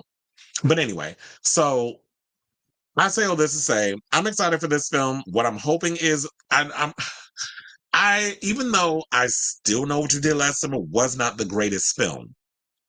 There were some parts of that film I was like, girl, like the Rio thing and not getting them to the island during off season. That script, which is, you could tell it was rushed. But look, back in the day, I didn't know no damn better. I just loved the film. Brandy was in it. That was the reason what really drew me to that film, because I was a Brandy fan. Still am. But I was more obsessed with Brandy back in the day. Because, Moesha, Thea, Cinderella, all that stuff. So I was obsessed with Brandy back in the day. So I had to go see that movie because of her. And, out of so many of the other girls, as, best friend girl characters that was in a lot of those type of films, she survived. Because I did like a poll or something on my page, and it was like 4 girls, and she was one of them. And I asked, I was like, so out of all the girls, who y'all gonna pick as your ride or die? I think they had Tatum, Rose McGowan and Scream, and a couple of others. But I was like, I'm picking Carla because she's the only one that survived. The other girls in them pictures were murdered by the killer. So she survived the killer because she made a steal. She said it in Screen in I Know What You Did. I Still Know What You Did Last Summer. I don't know what they're gonna call this movie. First of all, don't make the title long, because I'm not saying all of that when I gotta go to the movies. Just give us a short ass title or an acronym or something. Or turn like one of the letters, into a 3 or a 4, even though I know there's 4 films or 3 movies or whatever. Like I always know, but look, Jennifer Love Hewitt ain't a part of it. It don't count. But speaking of Brandy, I actually hope that they find a way to bring her into the new movie and see what she's up to years later. Did she turn out to be a cop? Is she like someone who does like one of those murder mystery podcasts or whatever? That be on Spotify. Like, is she like one of those type of things? Like, I would love to see Brandy be a part of this franchise, and don't kill her off, please, because that's my girl. So I'm definitely curious to see where Ray and Julie have been since 24, 20 something odd years ago. I think about 26, 25. Yeah, 26 you said, right? So over 25 years ago. We'll just go with that because I can't remember the number just that fast. I forgot. So that's what I'm looking forward to with this new film. And yeah, like I said, I want to see Carla come back. I want to see where the characters have been 26 years later. Did she and Ray get married? Did she and Ray have kids? Because when they talk about in Scream, they talk about doing a time jump and having Sydney's kids be older. So if they're gonna take more of that approach, where it's like, okay, so Ray and Julie had kids, and at this time, you know what? That's a good thing if they did that. It's like if y'all gonna have Ray and Julie, they got married and they have children, and then their kids get into some sort of thing, or that they have a daughter or a son that they get into some sort of thing, and it's like sins of the parents or whatever, it trickles down to the child. Or they can do some type of twist with that. We don't necessarily know what year Ray and Julie have had kids if they decide to go in that direction. So you can make them teenagers because Ray and Julie are in their 40s. So if you did that, it's like, yeah, they had kids when they were in their mid to late 20s. You have your kids be teenagers of sorts or whatever. So, or almost 20. But I think on the safe side, I want to do teenagers because you could do 16, 17. You could play in that whole wheelhouse. That works. Me, I don't mind them trying to age up Sydney's kids because we only saw her push a stroller in part 5. So y'all can age them a bit, of make them like you can make them preteens or teenagers. That would be cool, and I wouldn't mind it. Look, they age soap opera kids. Like one week they're an infant, and then for summer sweeps, all of a sudden you got a 17-year-old because they want to do them teen bringing the kids story. They used to do that back in the day. I don't know about soaps now. I don't know many people that watch stories except my mother because she only watched General Hospital. That's the only story that's left for her to watch. So if they want to age up the kids, we can all suspend our disbelief and go along with them. Like, well, the timeline said that she had an infant, so the baby be like 5. I'm like, fuck up with all that. It's a damn movie.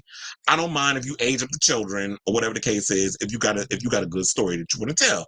So to wrap all this up, let me know what you guys think in the comments down below. Are y'all excited to see a sequel to I Know What You Did Last Summer? Are you excited that Jennifer Love Hewitt and possibly, because they didn't really mention, there was no conversation with Freddie, but I'm assuming that he is coming back.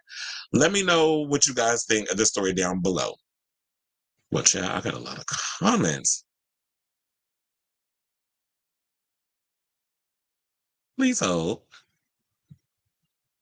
Wait, what's Lempica?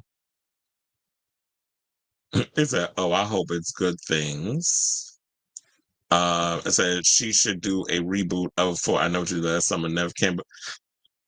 Well, she is doing a reboot. That was what the story is about. Is that Jennifer Love Hewitt? She insinuated. She said it's coming along, but she didn't confirm. But basically, if the shit is coming along, she's doing it, and she knows like people loved her in that as that character, and we love those films as cheesy as they were. Like to me, I Know What You Did Last Summer wasn't as iconic as Scream, but I enjoyed I Know What You Did Last Summer for what it was, because it was cashing in during that whole horror movie era. It was like on Scream, I Know What You Did Last Summer. We had Urban Legend. I heard that they're doing another. Well, we had Valentine too. That movie was terrible, but I did love that David Boreanaz was in it. He was the killer. And spoiler alert, but the movie's old, so you ain't know that by now. And Denise Richards getting killed in that movie. I love me some Denise Richards. She's a mess now from Real Housewives, but I like Denise Richards in that. And then they remade My Bloody Valentine with Jensen Ackles. And I just saw an article the other day on Bloody Disgusting that they're remaking My Bloody Valentine again. So it'll be interesting to see what they're going to do with that. But yeah, there was a whole Urban Legend. That was another one that was a favorite of mine. Is Rebecca Gayheart still married to Eric Dane? Oh my God, Eric Dane is so damn fine. I love when he was on Euphoria, playing a closeted homosexual. He was Jacob Elordi's father, who was hunching Hunter Schafer and dudes. So he liked the trans girls. He was having sex with men. Like that show was scandalous. Now that I think about it, it's like, do I even care that Euphoria comes back? But anyway, we getting sidetracked. What was I gonna say? Oh, so yeah, there was a whole era of movies and stuff coming out in those days that I loved. But anyway, you said remember when she was the Neutrogena? Yeah, she definitely was, because she had that good old skin. I'm an original J Lo fan since you talking about J Love since Party of Five. Yeah, she was on yeah, see. I was like, wait, wasn't she on Party of Five? She was. I loved on Party of Five. And then they had Scott Wolf, who everybody thought was then there was another actor that they said he looked like, and they thought they was twins. And I cannot remember Or the time. Oh, then they said it was like him and Tom Cruise kind of favored each other. I think it was another actor that he favored, where they looked similar. But he definitely did look like Tom Cruise, and he had that baby face, but was a lot older.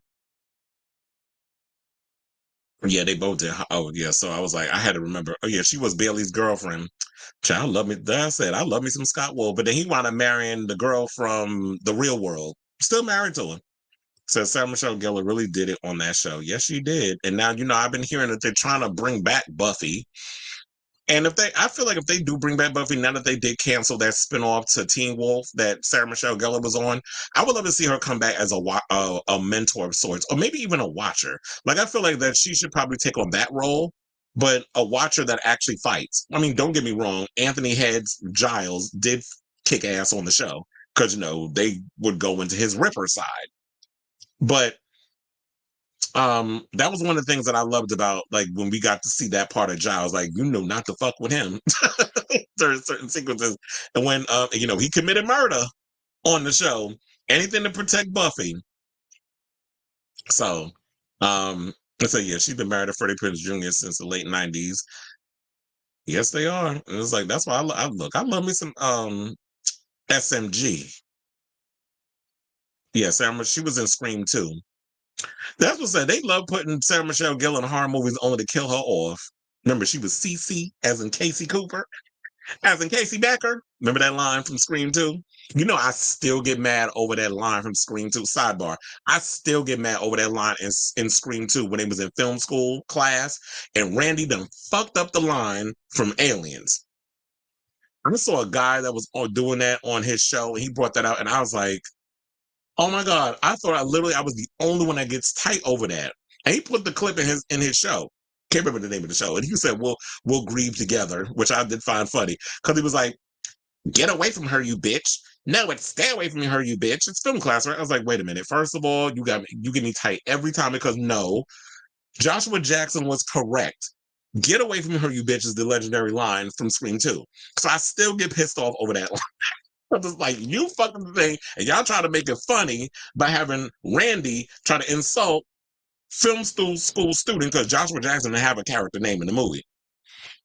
So I always say justice for Joshua Jackson because he was correct. And it says Nev Campbell was in Party of Five. Yes, she was. Yes, she did.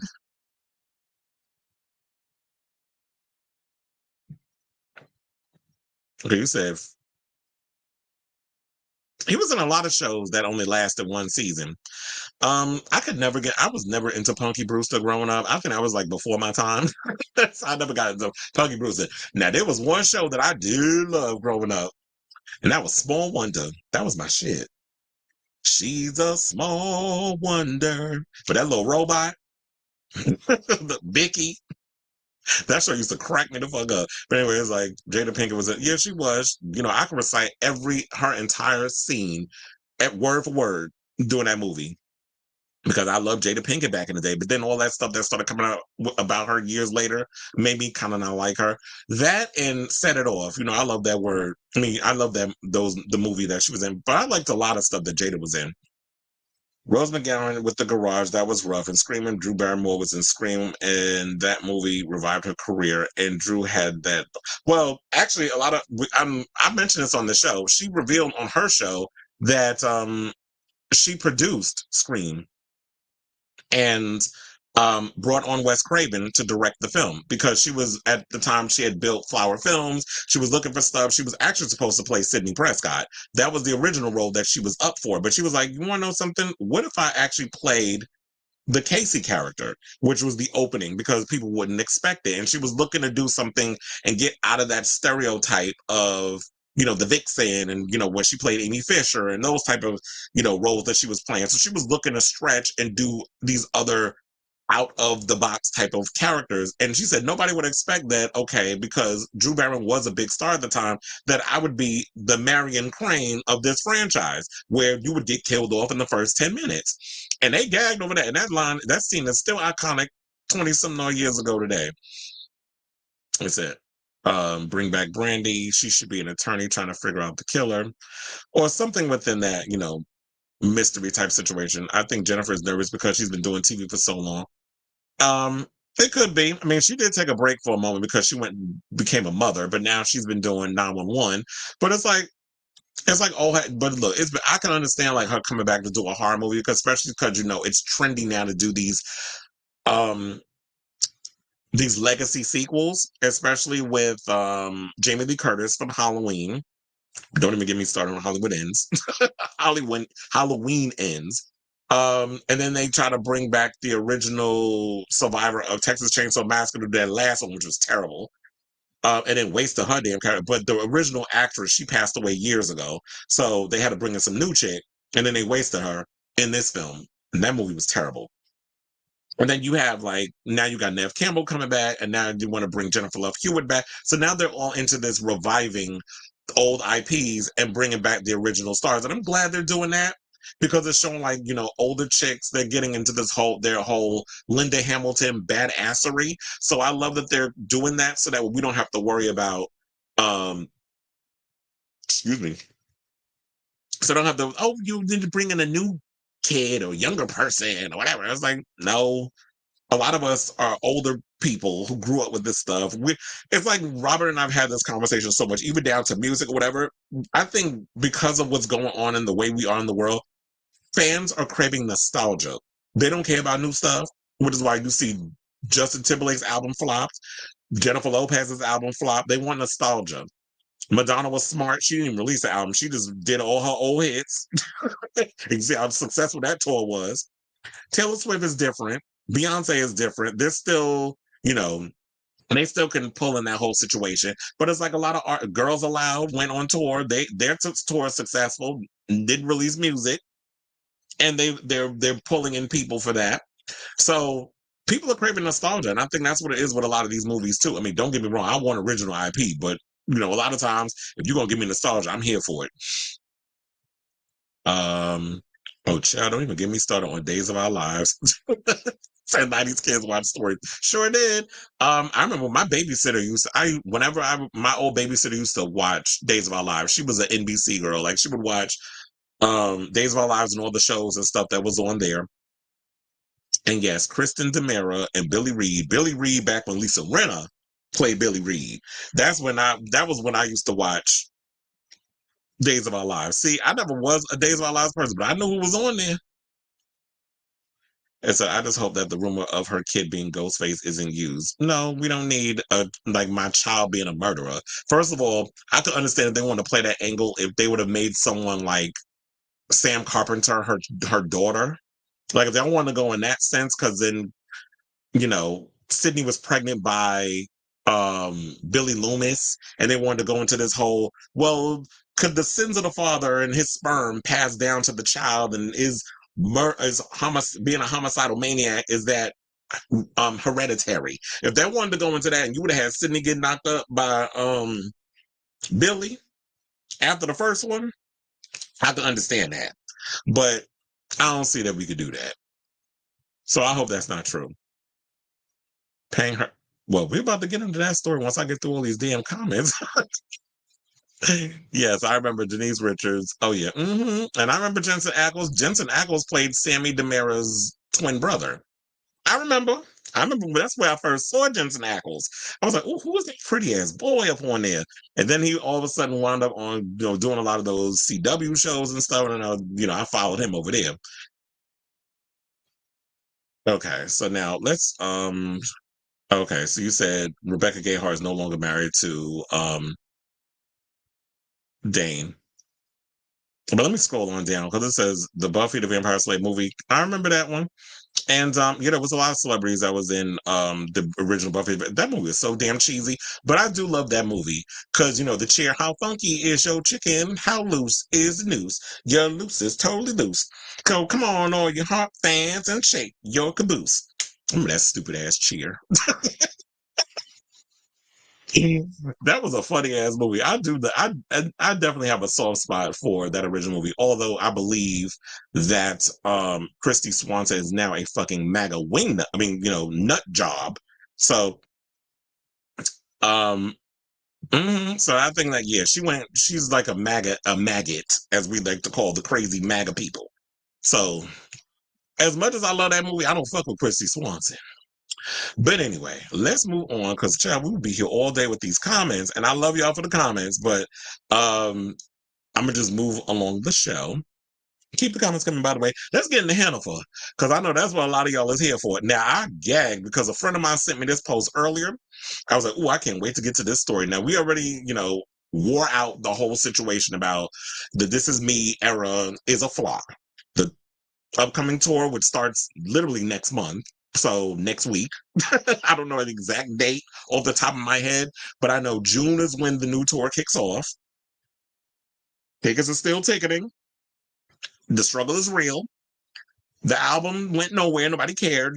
She risked a whole lot, her own money, $20 million to put together that musical. Look, even to this day, I still struggle to figure out what the hell that was. I don't know if is it a musical? Is it autobiographical? She really didn't look. I always say as an artist, if you can't tell me flat out what the hell it is that you try to sell the audience, Molly, you in danger, girl. Like, we don't know what the tea is.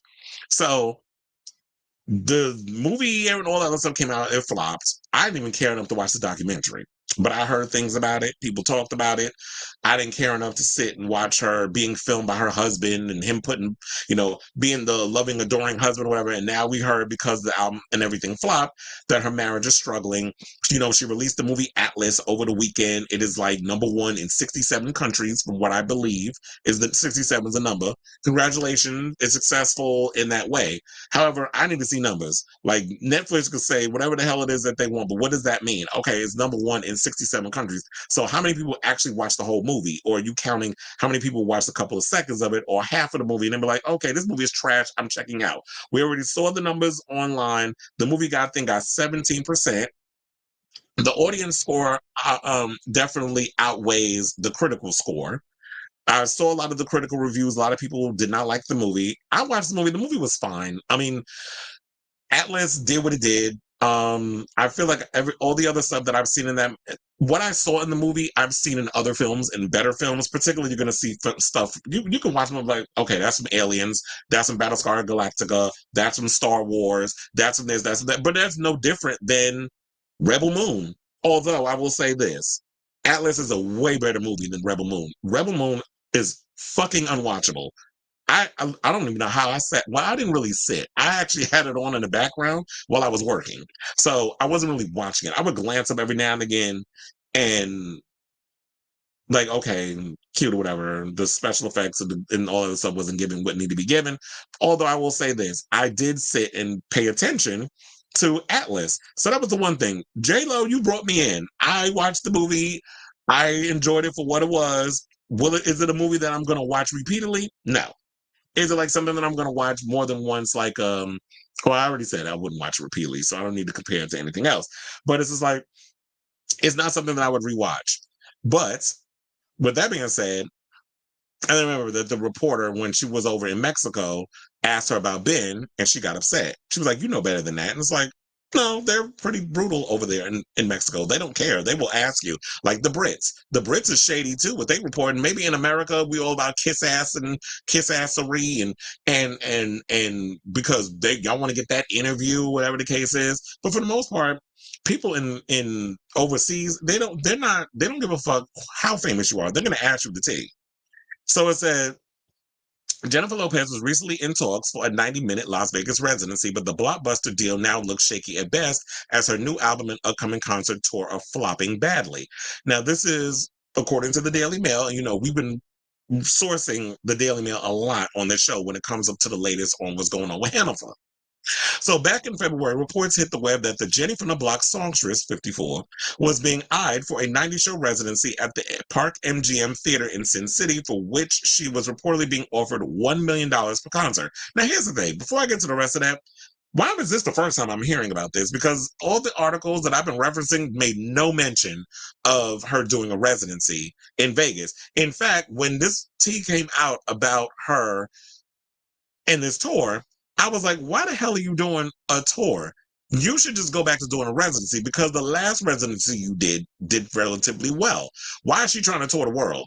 Or not even tour the world. She's touring North America, and she can't even sell out North America.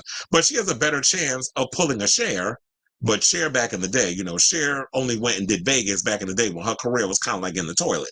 So that was kind of like the music artist graveyard at the time. Now Vegas is different, where it's like everybody goes pretty much there to do shows. Celine Dion, Adele, Erica Jane. We should probably put her in that same category. But look, she's famous enough that she could do a Vegas residency, right? And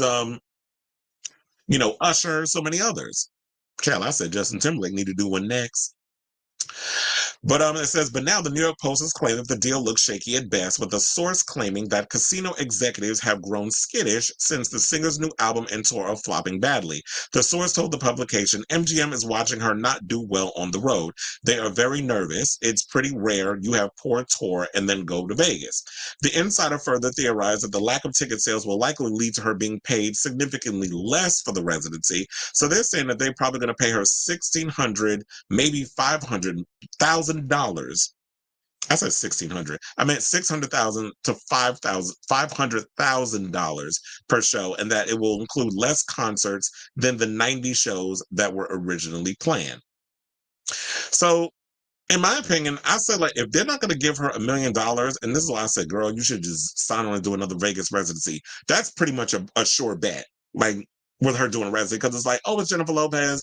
People will go there and watch her give a full-on show while you're sitting at a table, you're drinking, eating, whatever the case is. Kind of like similar to what Kylie Minogue was doing at the Voltaire, and you pay her $500,000 per show, and you give her the bells and whistles, whatever it is that she needs. Famous, flashy costumes, a cute little stage, lots of razzle dazzle, all that other stuff. And then if you can prove that you can continue to bring these audiences in, which Kylie Minogue herself has proven taking over Vegas, then they're like, oh, well, we have a residency here for you whenever you want. And you can do whatever you want here for life, which is what Kylie Minogue has at the Voltaire. She now, because she has proven to be a commodity, a hot commodity, and she's able to bring in an audience, because a lot of people think that Kylie Minogue is like just overseas and that she doesn't have a big American audience. Plus, y'all be acting like people don't travel from Australia and other places to come into America with a passport or whatever to come see a show. That people come here all the time to bring up revenue, travel, all that other stuff. So Jennifer Lopez could have been the same thing. People would have came to see her, but as far as like traveling around the world, I didn't see that as people cared enough to go see her. So they said another added that the discussions have continued with Jennifer and the MGM, but that no deal has been signed yet. Now, the Daily Mail has reached out to Jennifer's rep and the MGM for comment. The Mirror was the first report that J.Lo was gearing up for a dazzling Vegas residency in early February. And then it said All I Have run from 2016 to 2018 was one of the biggest residencies ever in Las Vegas, a source said at the time. That was with Caesar's Palace, but MGM have come in to get this new show to the Park Theater. The talks were ongoing with a real hope that she will be signed up and announced later this year. It will be a real coup for the park and a huge deal to have one of the biggest stars on the planet back in the city. But weeks later, things began to go downhill for her when it was announced that she had canceled shows across 7 cities for a highly anticipated tour, which is set to kick off in late June. She asked all scheduled dates between August 22nd to August 30th in Nashville, New Orleans, Raleigh, Atlanta, Houston, Cleveland, and Tampa. And they said no cause of explanation for the cancellation has been provided, but the performer, low ticket sales. Nobody cared. They said in early April was revealed that the tour, which is set to be her first tour in 5 years, because she toured for her birthday, which when she turned 50, and it was the It's My Party tour, whatever the case was. That did well because she had a theme around it. It was her birthday. And also, I think the tea about her and that attitude and all of the stuff wasn't out like it is now. Because I don't think, like, with TikTok being as influential as it is today, was a thing back then. So she was able to get away with that whole illusion that she's like this iconic diva mystery type, even though we heard the stories about her being a nuisance towards service people and regular people who she looks at as beneath her. So it says the source told Daily Mail after afterwards that the rebrand was expected to draw in fans from her previous work and lure in listeners that didn't connect with This Is Me Now, which I said from the beginning, I don't know why she decided to do a This Is Me Now, because This Is Me then wasn't even cute. First of all, it was too R&B, too like, girl, you are not Mariah Carey. You do not have the vocals of Adele.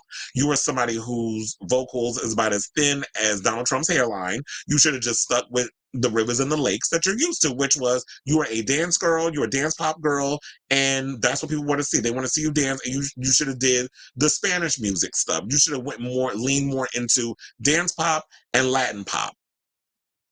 And that's what she should have did. Instead, she want to come out here and try to prove that she can sing, because the problem with a lot of American artists is that y'all can't take a hint. Y'all egos be too damn big, and y'all don't understand your limitations.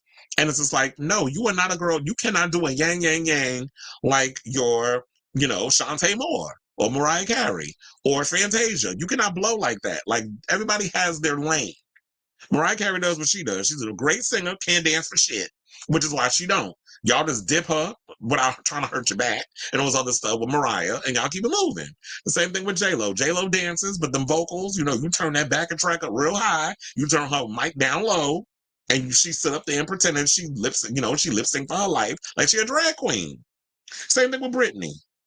We know Britney can't sing to save her life. She fucked up her voice because she want to do that, the vocal fry and the baby voice and all the other stuff, listening to them damn studio people, and that fucked up her voice. Because at one point Britney could carry a tune, Britney could sing, but now them vocals were struggling because she kept she had to do that for like 2 hours through a show. What are you doing? You're fucking up your voice. That's not even a natural singing voice. So she messed her voice up.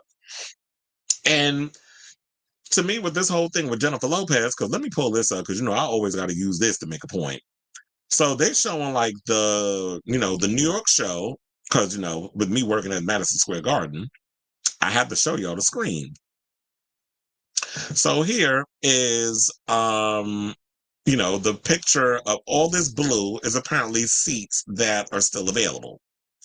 And this is for the second. So the stage is here, and I guess she has her long runway and all this other stuff, and all this blue. Damn, this is even down on the floor, like literally on the sides of. I wonder if this is from where the stage is. I think right here is section A, and this might be section E. This is section F. This might be section B. And C, I believe this is funny how I'm looking at this and I could tell the sections of Madison Square Garden. And this is like the 100s right here.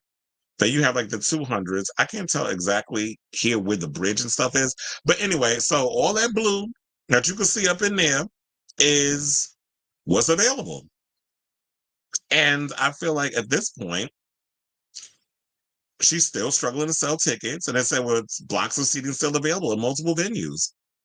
And, this is according to official seat maps on Ticketmaster and resale sites scalping tickets for as little as $10. So look, if y'all want to go see J-Lo, you could pay $10 to see her live. Look, people was getting mad when they were talking about Megan, or trying to make fun of Megan Thee Stallion because she was charging people $25. I'm like, shit, if a ticket is cheap, I'm taking my ass to go see it. What's the point of being out here bragging that you spent $300, $600, or $1,500 on a ticket to see somebody? I got bills. Sorry. But me working at the Garden, I see shows for free. So I don't have to worry as much, but I'm concerned about the people and what y'all got to pay.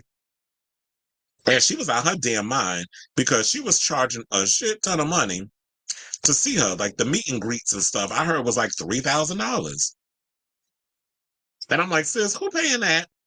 You are not Beyonce. No shade. I'm just saying, even though you be trying to copy her Beyonce with the diva fan and the way she postures on stage. And look, at one point, she was trying to, she looked to Madonna and Taylor Swift as inspiration for how she could, I guess, get her show to what it needs to be. And I'm like, the difference between Madonna and Taylor Swift and Beyonce and with them three, and then we're gonna put, we'll put them here, and Jennifer Lopez is here. The difference between them and her is the fact that Beyonce, Madonna, and Taylor Swift have spent years, decades building their fandom, building their audience. Their fans have gone along with them, and they've, built generations of fans and taken them with them, and they've gone on that journey. Jennifer Lopez, she's what is it? A jack of all trades, master of none. So she's a singer one day, an actor the next day, a producer the next day, a businesswoman the next day, meaning you got all these damn products you selling, and you don't be focusing enough on one thing for the fans. Even like, you got all these balls in the air juggling, and you haven't figured out, like you haven't zoned in on one thing. And maybe that was good back in the day, because back in the day, it wasn't as drastic as it is. And now it's like everybody doing 50 million things. But back in the day when it was frowned upon that you was a singer, an actor, an entrepreneur, businesswoman, all these other things, that was in the beginning stages when you were starting out in your career. You was doing all those multitasking things, and it was relatively new. Now it's like everybody's doing it. So you get lost in the sauce. And so you haven't really taken the time to grow your fans and grow your audience with your music. You haven't evolved with your music. You just be putting shit out there and just throwing it at the wall, hoping it sticks, and then thinking that people support you. Now, I know she has a hardcore Jennifer Lopez fans, whatever. But if we talking about like on a bigger scale, I just don't feel like that her fandom and her audience is as big as, the Beehive, or as loyal as the Beehive, or as the Swifties, or as, what does Madonna call her? The Rebel Hearts. I guess that's the name. We'll just give them that. The Celebrators, because she had the celebration door, but we'll go with the Rebel Hearts. So, so that was another thing too. Like, you haven't really grown your audience. Now maybe you could get more real with everybody and authentic and stuff with the music and everything by taking us on that journey. We'll see how the show goes once it finally comes out. But you know what? I almost feel sorry for Jennifer Lopez, but then again, not really, because of all the tea that I've heard about her and the way she's treated people. It makes it hard for me to have empathy for her. But I just think this is just a reality. And you know what? She's not the only one that's struggling. I remember Robert and I was having a conversation. He was telling me the Sweat Tour is struggling, which is Charlie XCX and Troye Sivan. And I like them, but in the back of my head, I was like, are they arena artists? Even Shy Girl. Like, I listen to her music too, but I'm like, how is she gonna make that whole what she does? Because she's another one that does like the hyper pop and all that stuff. How you gonna make that work in a whole arena setting? Because Shy Girl don't be up there with like a full back group of dancers or whatever. Like when I saw the Megan Thee Stallion one, Glorilla had like dancers, she was giving choreography, she was doing all of that. So I guess Shy Girl gonna have to come up there with her type of music, and she's gonna have to kind of give that. Like, if you're gonna do an arena tour, you got to give arena type show. And as much as I like Charlie XCX and as much as I like Troye Sivan, who I'm hoping the latter, Troy, is remixing a lot of his songs, because a lot of his songs are really slow. He don't really do a lot of dance music. So I'm hoping if you're going to be doing a club type show, you're going to have to remix a lot of your hits, which we've seen artists do before.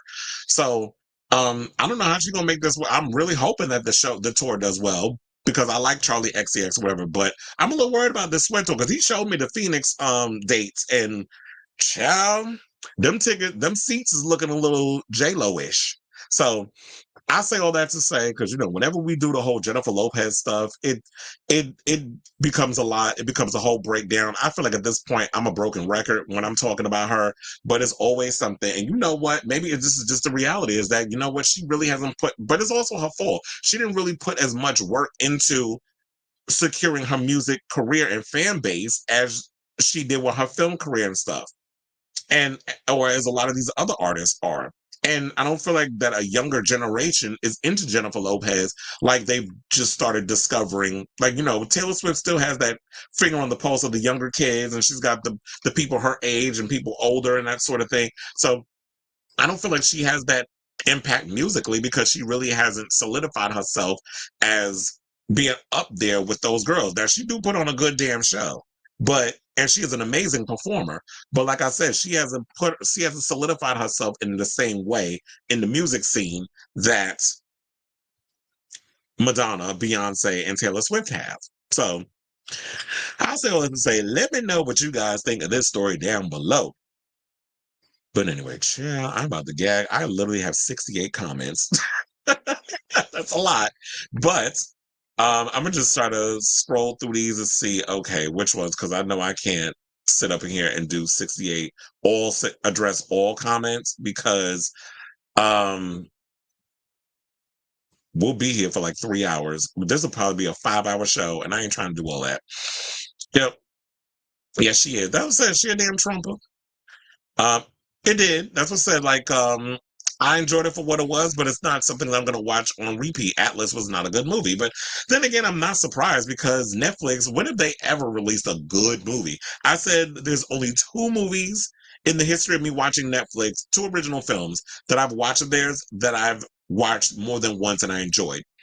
The first one would be The Old Guard with Charlize Theron. That was actually a good one. The second one would be there's actually 2 movies from the franchise, Extraction with Chris Hemsworth. Those movies were actually good. I feel like both of those films should have been released theatrically. But other than that, a lot of times when they do these big event action sci-fi type movies, Netflix movies be trash. But yeah, I was definitely disappointed with Atlas. But it's funny because I was like, what did I watch first? I watched the Chromatica Ball tour, and then I watched Atlas, and then I watched Drag Race, which we're going to get into later on because I know that's Shangela's story, child. I'm still gagging, but not shocked. I said, is BMG Rights Management going to drop her like they did with Janet after Unbreakable failed to go globals? You know what? I'm curious about that too. Like, I'm definitely curious. Uh, I hate you, Phyllis, because I read your comment, but I'll get into that in a second. Um, I don't know. That'll be a good question because if we hear, I'm sure that'll probably be the next thing. Is like, okay, if this album didn't deliver and BMG put a lot of money behind the distribution of This Is Me Now and it flopped, just like she didn't make I don't think she made a return on um the that $20 million. But that's probably nothing to her. That $20 million that she spent on that vanity project, it's probably like $20 to the rest. 20 million hurt us, but to her, that's probably like the equivalent of $20. So, and she's worth 400 million. So I'm sure she's not that upset. If you know, you know. Say Alice did nothing. I already downvoted that. I'm screaming. Did you actually watch it and you just put downvoted? That be you know what? I be doing shady shit like that. If I don't like somebody, I actually do be giving a thumbs down, even if I didn't watch it. So I be having them shit. That's what I say. If you know, you know. That is, well, he always be throwing some Janet T out there. Robert always be throwing shade at some damn Janet. I said, congratulations, Madonna. And I love Janet, but child, Janet been giving us the same 1-2 steps for like 25 years already. I say since the Velvet Rope. And like I said, I love Janet, but like I said, she been giving us the same 1-2 step. And said, congratulations, Madonna. Forbes updated her net worth to 800. She almost a billionaire. Look at her. Self-made. As they said, she got majority of the money for Celebration to a majority reason why she didn't have a live band. See, and that I feel like that's gonna be the future. Because a lot of people, I forget whose show. What? Look, Megan Thee Stallion had no band. Um, I've been noticing a lot of artists are omitting bands. They're getting rid of bands. They're not even allowing bands to be a part of the show because it's like, you know what? If I just have somebody who just, put everything and put the music up on the thing, and as long as it works, or whatever, and I just sing to the backing track, that'll be the show. And it's like I get to keep a lot of that. All I got to do is pay the crew, pay the dancers, and my kids, because she had all her kids except Rocco and Lourdes in the damn tour. Pay them a little, a little something, something. I'm sure she set up a little allowance fund or whatever the case is that when they turn a certain age, they can have access to it. Is David Band to 18 yet? Because then I don't know if he's at that age, then he'll be able to like get his little hands on it. But for the most part, yeah, she didn't have to pay a band. She just had to pay Stewart, who did all the music, and all the people that she had travel with her. But it's like, yeah, because bands ain't cheap.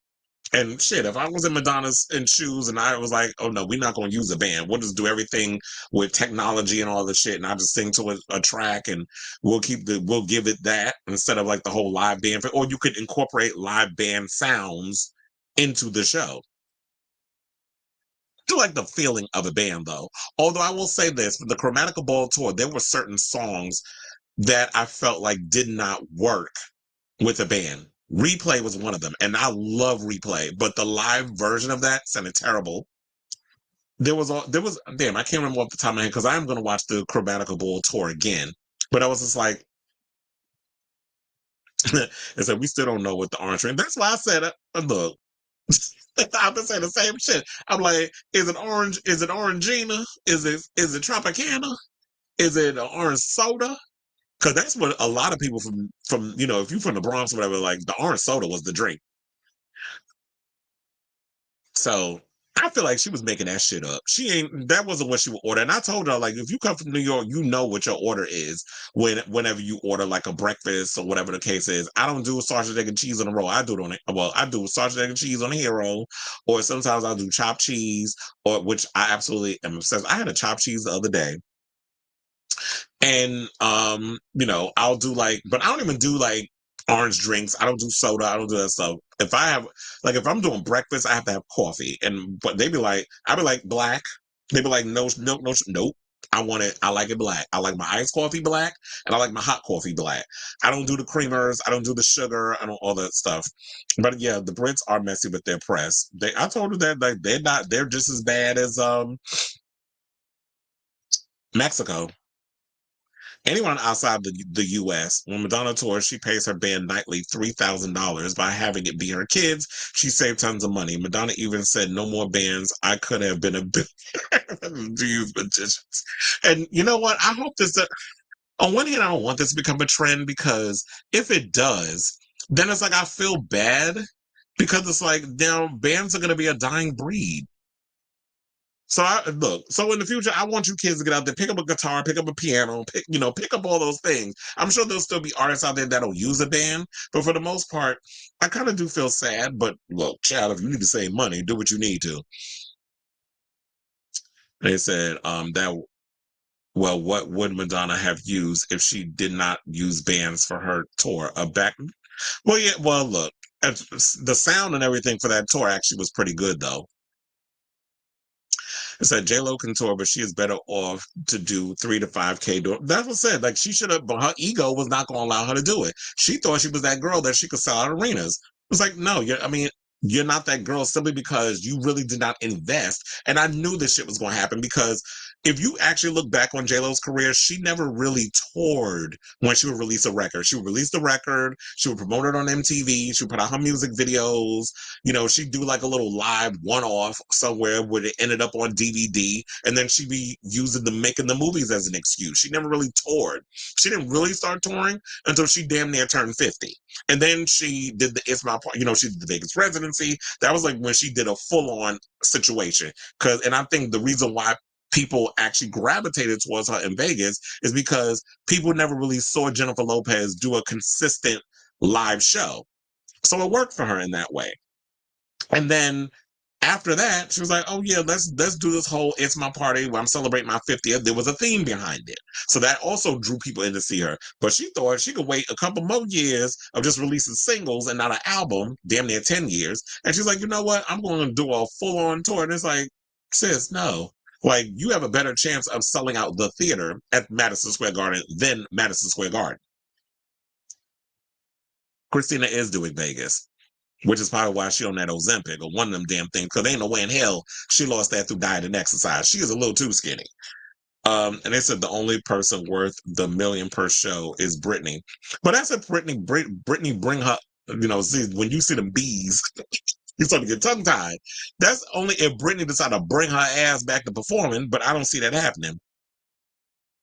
Kylie was smart to do overseas. Well, Kylie's always done overseas, but um, it was smart for her to finally put roots down in the United States and actually try to pull in that audience. Because people saying that for long. Look, the 2 times that Kylie Minogue came here, and the last I believe was like almost 15 years ago. The 2 times she came to New York and performed, she did a couple of shows. But her For Me For You tour, I saw that. That was like when she took a bit of Aphrodite and scaled it down, and she did it. See, the one thing I will say about Kylie Minogue, she was smart. She did the big stadiums, and well, it wasn't stadiums. It was like arenas. I mean, it was both overseas. She's bigger overseas, but when she came to America, she scaled it down. She gave us the same show, but it was in a smaller theater, and we still ate up. The gays came out and drove, me included. So we was all up in there. It was like all the gays was up in there watching that show, and we had a great time. So I love the fact that Kylie is a realist and she humbled herself enough to be like, I know my audience isn't as big, but I'm gonna still give you a big arena size show on a smaller scale.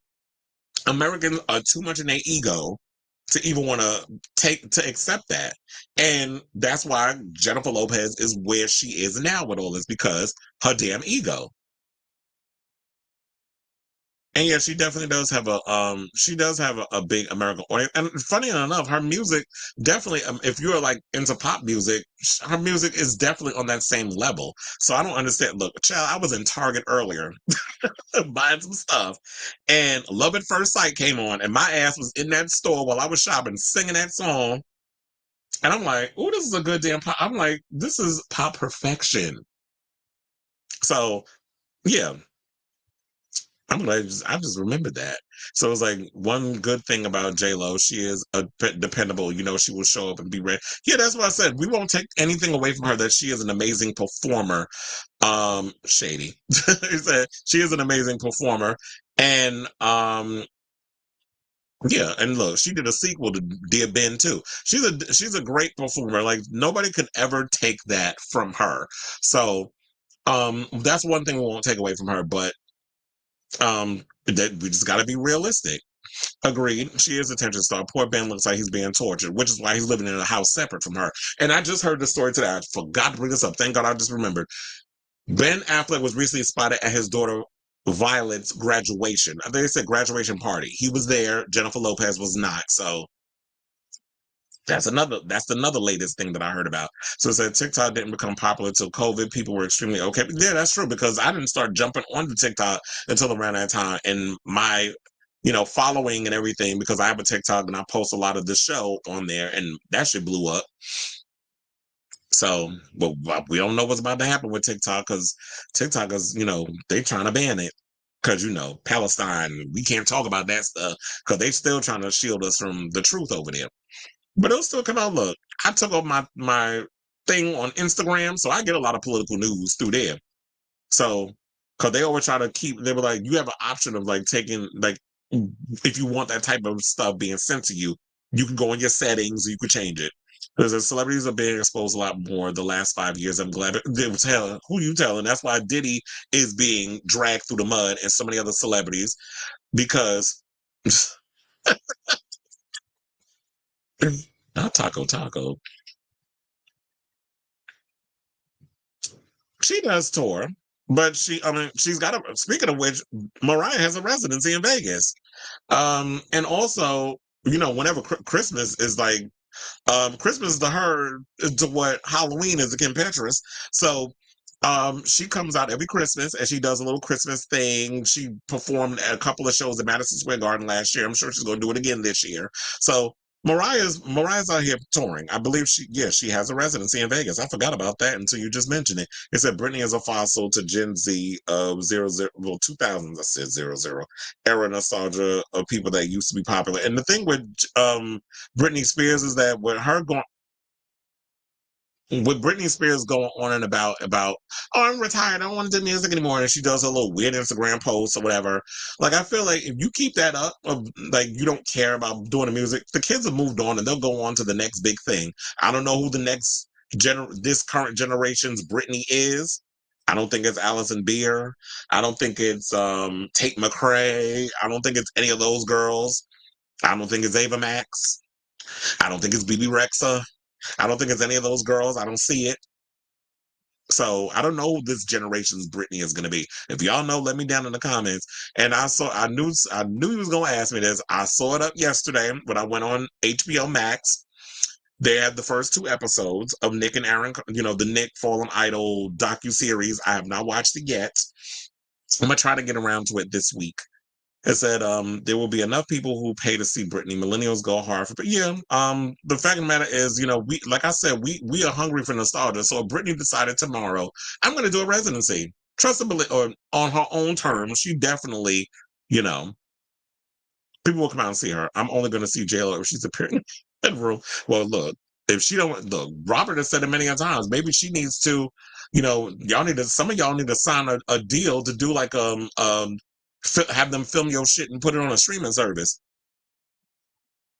I don't know. Megan Thee Stallion, she definitely put on a good damn show. Like I worked the event where she brought out Cardi B, and they actually have a song together, another one, but this time with Glorilla. I think they're putting Cardi on the remix, from what they said when we was there. But everybody showed out for that. That was a packed one. That was a sold out one, and she actually made history as an independent artist who sold out the Garden, because that is one of the world's famous arena. We house 20,000 people, give or take. At least it's doing better than the Sweat. Well, I don't know about that, depending on where you go. Yes, she did. It said, I heard the JLo meet and greet. Oh, child. And I don't know how you asking for some damn $5,000 for a meet and greet. Okay, because it's a lot. It said 34th Street is looking like trash, illegals all over the place. It is. Well, I wouldn't say, is it illegals or is it a mixture? It's like illegals, homeless people. Um, it's all of that around there. That's why I hate, and me leaving, whenever I leave the Garden at night, I hate walking around there. But I be having to take the train because it's a mixture of people coming out of the arena.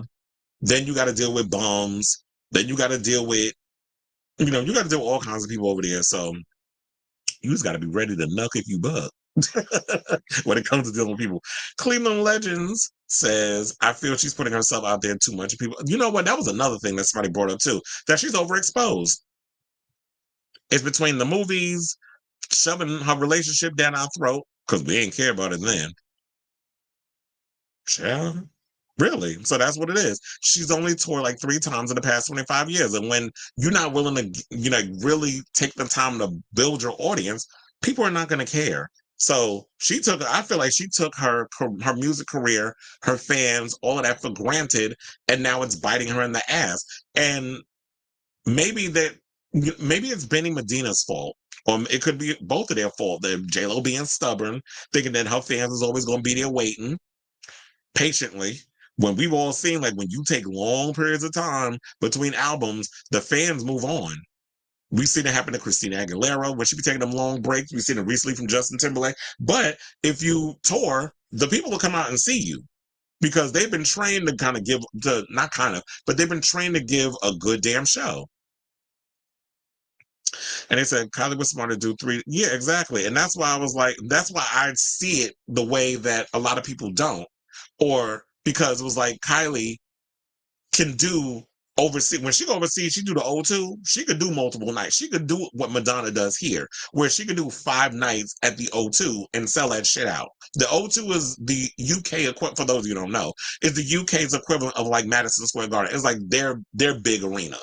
So she could do multiple nights at the O2 and go around the world and do arenas and all this stuff and come to America, and the audience is not the same.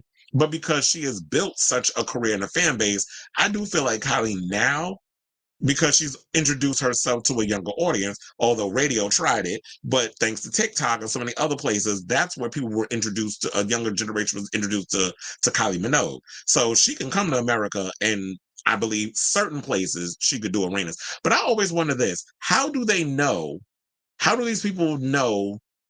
Because back in the day, I felt like based on physical album sales, you could tell if an artist was big enough to be able to sell out arenas and stuff. Now you really can't tell because people ain't buying music, not like they used to. So they're taking these gambles on these artists to be doing arenas, and then 9 times out of 10 they're flopping, and they're having to quietly cancel shows. Like, who was the band that did that recently? The Black Keys. And Jennifer Lopez having to chop a couple of dates. Justin Timberlake chopped a few, but he added more. So I wonder how can they tell now if they or are they setting them up for failure? Yes, it is pop perfection. And they said maybe this is karma for staying quiet. You ain't the only one that said that. I've had multiple people said that this could be her karma for that because she was the one allegedly that smuggled the gun into the club the night that Shine and that whole shootout happened and she got arrested. She has a mugshot. And her and Diddy got arrested at, running them red lights. And then they said that she smuggled the gun into the club and all that stuff. There was no J-Lo tour or Love question mark tour. Yeah, and here's the thing. Love question mark, I do love that album because that was like when she worked with Red One. And of course, once Lady Gaga worked with Red One, everybody named Mama wanted to work with him. So he produced a lot of songs, and she even has a song that was a Tammy Chin song that she wanted to put on her record. So, sidebar, is she another one that got a song stolen from her? Like all these other girls, like Natalie Ramos and Ashanti. And all these other people, they said the thing about Kylie is I never heard her music on the radio when I was growing up. Yeah, you only heard "Can't Get You Out of My Head" and "The Locomotion" because that's all they pushed. But everywhere else, her music was being played. S Club can do O2, so can Girls Aloud. They toured the U.S. It's venues like Terminal 5, the Hammerstein. People are traveling from because like there's artists like Aqua. Who was the other one that came out here and did smaller venues? Sophie Ellis Bextor did she do the Webster Hall yet? Or is that happening? I don't remember. But there's a couple of people that are coming from overseas that are coming here and they're doing smaller venues, which is smart.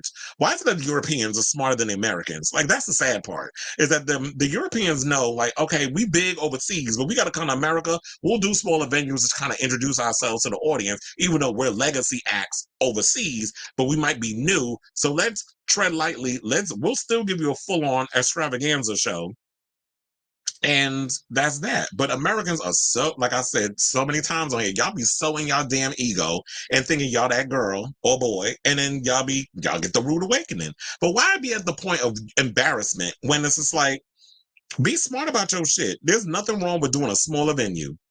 It really isn't. Humble yourself. Or, I guess they worrying about these people on social media. It's gonna be like, and look at you, you have to do a smaller venue. But at least they doing venues. At least they out here performing while you sitting at home hating.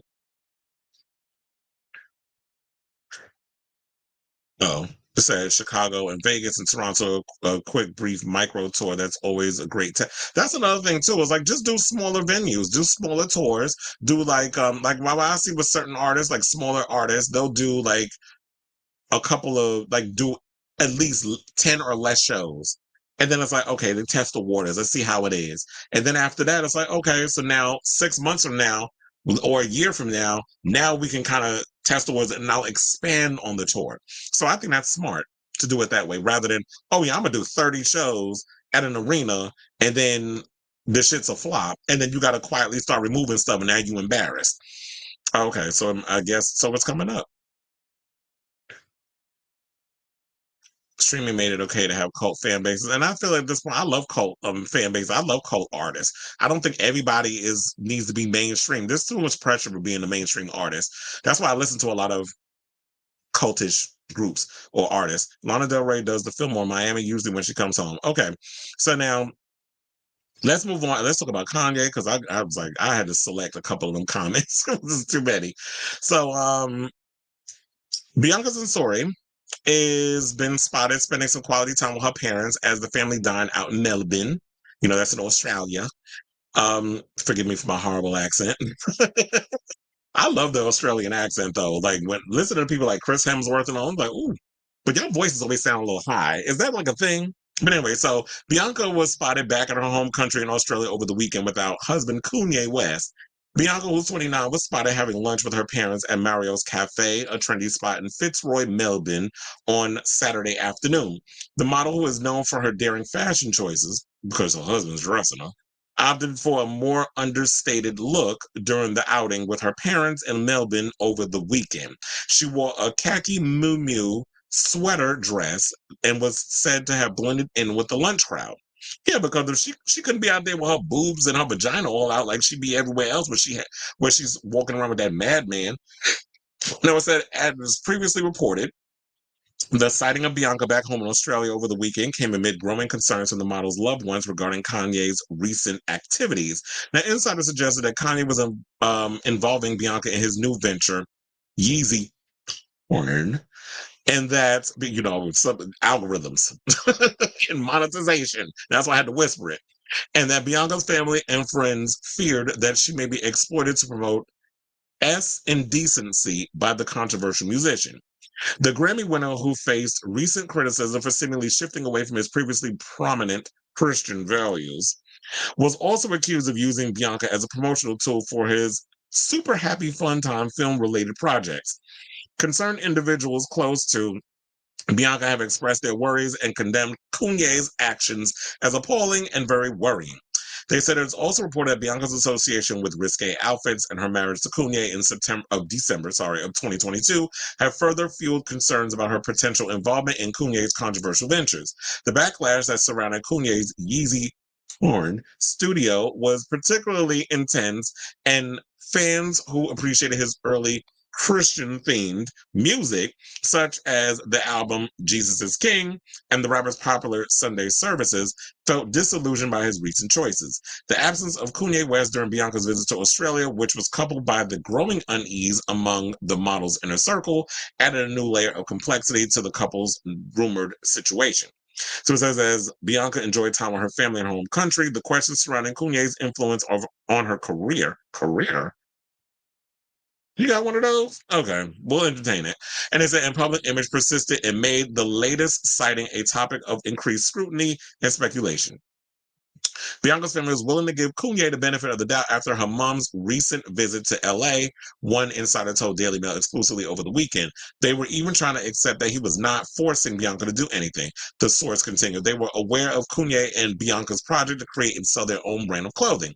But with two feminist sisters and an equally feminist mother, it's hard to rationalize or accept her involvement in this new venture. Well, look, I don't want to be one of those people that's like, when y'all was saying about Cassie, well, you knew what you was getting into when you got with him and you want to still stick with him. And I really hope that she's not in a situation similar to Cassie, where you've been brainwashed to the point and you've been so caught up in the matrix where he's breaking you down mentally before he starts mollywhopping you physically. And we haven't heard any stories about Kanye putting paws on any of the women he's been with. I ain't hear that from the bald-headed idiot Amber Rose. We ain't hear that from her dumb ass.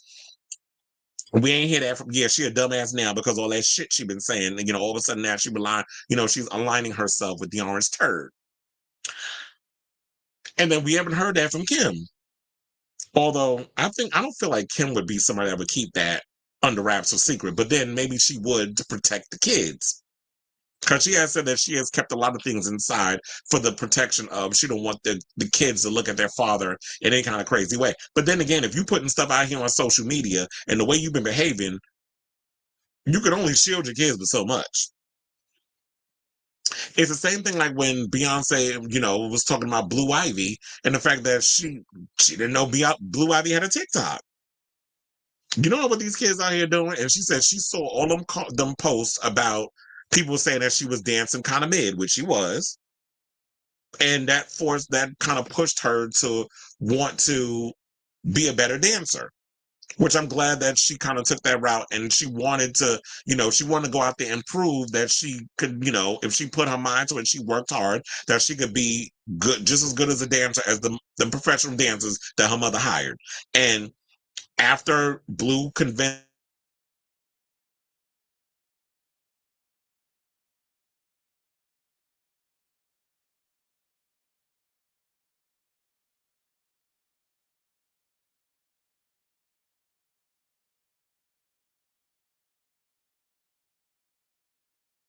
that, and she was able to do what needed to be done in regards to the performance. I don't know. The internet is interneting right now. So I say all this to say, I hope, I don't know, I don't even know if this is meaning like it's trouble in paradise or they're getting a divorce, because every time, like I said before, we talk about Bianca possibly getting a divorce from Kanye, whatever, they prove that the rumors aren't true. She's still arm in arm with him. She's still walking around like she's his little mannequin, half naked, doing whatever. Now she ends up being one of his models in his films, which I said at the beginning. I was like, what if he tries to use her as his little mascot for his, you know, super happy fun time, in the words of Nico Aesthetics, his super happy fun time, endeavors. And we all know he had an addiction because he said he had one at one point. And I guess that never goes away. But I always felt that the whole church angle that he was doing was a bunch of BS. So um I'm just gonna be like, you know what? I'm just gonna put this as inconclusive. If I was a judge, the evidence is inconclusive. So I don't even know if this is going to be like if this is actual fact or whatever the case is. Because like I said, every time we talk about Bianca and Kanye's marriage on the rocks and they get a divorce, her ass still with him. So like I said, it's inconclusive. We'll just wait and see. But I'm not buying it. Because I don't think there's any trouble in paradise. Maybe it is. He finally did loosen the noose a little bit and let her kind of go off and visit her family or whatever the case was. But it's good that she's actually seeing them or whatever. But we'll see. If they do end up in a situation where they get divorced, I guess, we'll talk about it here. But let me know what you guys think of this story down below. Okay, so comments. Zara Larson. Oh, I love me some Zara Larson. I don't know if y'all heard her new album, but child, that new album is everything. Pop perfection. She sold a Webster Hall. Well, look, I need her to do another one because I didn't even know that. And I will definitely be paying a ticket live because I love her new album. I said, that's what Madonna. Oh, yeah. Oh, she did Madam X at Webster Hall. Well, Madonna was notorious for doing Webster Hall. She would do a lot of her like promo tours because I miss when artists would do that. I need them to bring that back. When it was like you would do a promo tour and you would give them like the fans would come out and you would do like an event and you would do like a little venue like Webster Hall, and you like that's what she did with bedtime stories when she read the book and all this stuff to everybody, and then everybody and their mama who was anybody came out at the time. I didn't because I was way too young to be going up in the club when they had the whole bedtime story era. So I wasn't able to go to something like that, but I did watch it on TV though, because I think it premiered on, if I remember correctly, it premiered on MTV. So, child, don't even get me started. We're not gonna speak ill of the children on this. So I'm gonna keep it going. Um, wait, it's her birthday. Happy birthday, Mother Minogue, iconic goddess of pop. Um, what is she like? 56? I think she might be 56 if I'm not mistaken. But it was like because I think she was 55 recently. So if she is, I think she's like, yeah.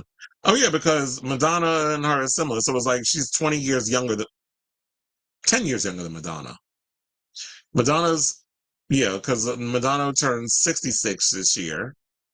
And then Kylie always turns, yeah. So I think they are 10 years apart. So yeah, she is 56.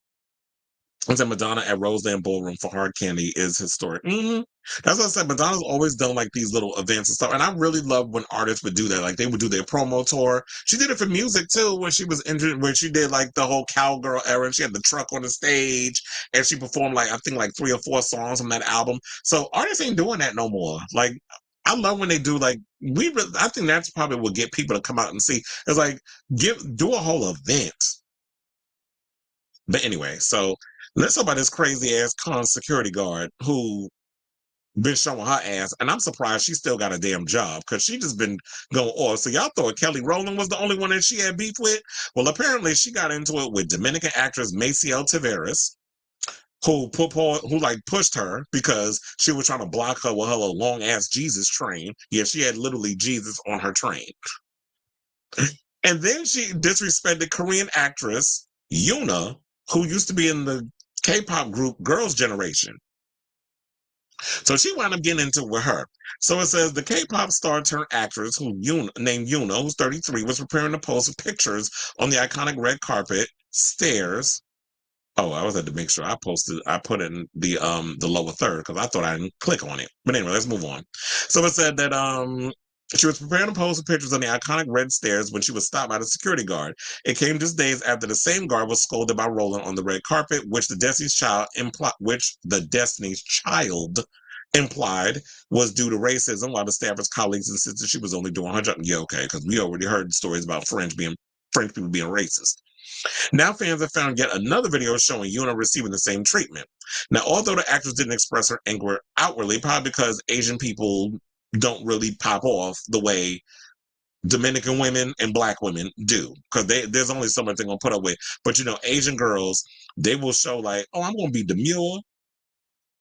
I'm not gonna show my entire ass on these steps because you're trained to kind of be, But I'm gonna show y'all I want to show y'all the video of this lady who I'm like, you should have pushed her ass down backwards.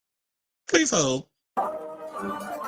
Nous accueillons sur le tapis rouge Isabelle Huppert à l'affiche de La prisonnière de Bordeaux de Patricia Mazui, présentée samedi à la... Oh, so she thought by changing her hair, we wouldn't recognize her ass? She must have thought, oh yeah, if I changed my hair, because normally the pictures we already seen her, it was in a bun.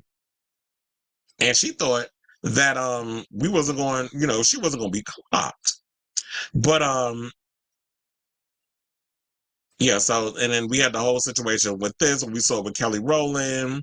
But look, now they're showing down here. I don't know if y'all can see it, but that's Heidi Klum. So how come Heidi Klum gets to take her picture on the red steps with no damn problem, but everybody else get their pictures fucked up? And if I was a photographer, I would be tight, because it's like the photographers there need to get those iconic shots, and you got these damn people fucking up the photo. I'd have been pissed. So I get the frustration of Kelly, and I get the frustration of Maciel, sorry, Tavares, and Kelly Rowland. And that's what I think I have another angle too, because I was sitting there looking at, I was trying to look for it. So yeah, this is the one with Maciel that y'all probably didn't see. So let me pull that one up and show y'all, because I know the last time we was on the show, I didn't really show y'all that cunt boy Carter. That's who posted this on Twitter. Yo, y'all with these fucking names, I cannot. So cunt boy Carter posted this. And Sheila types like, bitch, move out my goddamn way. Let me roll down my train. And I guess they're getting mad because she see all them damn saltines on the goddamn steps trying to get their photos. And y'all coming out with these Met Gala size gowns, great gowns, beautiful gowns. And, we getting people getting all upset. And it's like, okay, miss, I know my way up the steps. I don't need you to put my arm in the way. I'm about to knock your ass down them goddamn steps if you don't move. Stop fucking up my train and move your goddamn arm, and you about to lose it. See, if I had a sword, that bitch would have lost it. And now she all up on her face like, stop touching me. And it's like, she not getting it. And y'all doing too much. Goddamn French. Like y'all was raised in a damn barn, the way some of y'all be acting with them attitudes and stuff. Now, don't get me wrong. Now, I've dealt with the French a lot when they come to my job, because apparently they love basketball games, but they're actually relatively nice. This lady need to be pushed down backwards because she's doing too much. But I say all that to say, this lady still got her job sitting down. When it came to Kelly Rowland, they were like, oh, she's only doing her job. But then we see you've done it 2 more times. So she's a equal opportunity racist, because she don't like the black women. She got an issue with the Dominican women, and she got an issue with Asians. So I guess anybody that don't look like Heidi Klum, she gonna let y'all take y'all damn picture. But you let Heidi Klum get up there. Why? Is she the only one that you recognize that you was gonna let take the photo? So to me, this is just ridiculous. And that lady should lose her job, but apparently she's not going to, because it seemed like, with the Cannes Film Festival, her ass still working. So anyway, let me know what you guys think of this story down below. Okay, so we have a comment, and it said, the one and only that shall be named. Okay, like I said, Kylie is 56, so she is. Okay, so let's move on. Let's talk about the damn Pope who got caught using homophobic slurs during a meeting with bishops. So the Vatican apologized on Tuesday to those who were offended. Okay, first of all, take that apology and shove it up your untouched ass. Or maybe it was touched, because the word on the curb is a lot of you people that work up in the priesthood like your booties played with, and vice versa, or like to play with young boys' booties. I grew up Roman Catholic, so I can say that. But when people say to those who are offended, or if I offended you, I apologize, that's not a real apology. That's just bullshit you just trying to say to me to shut me up.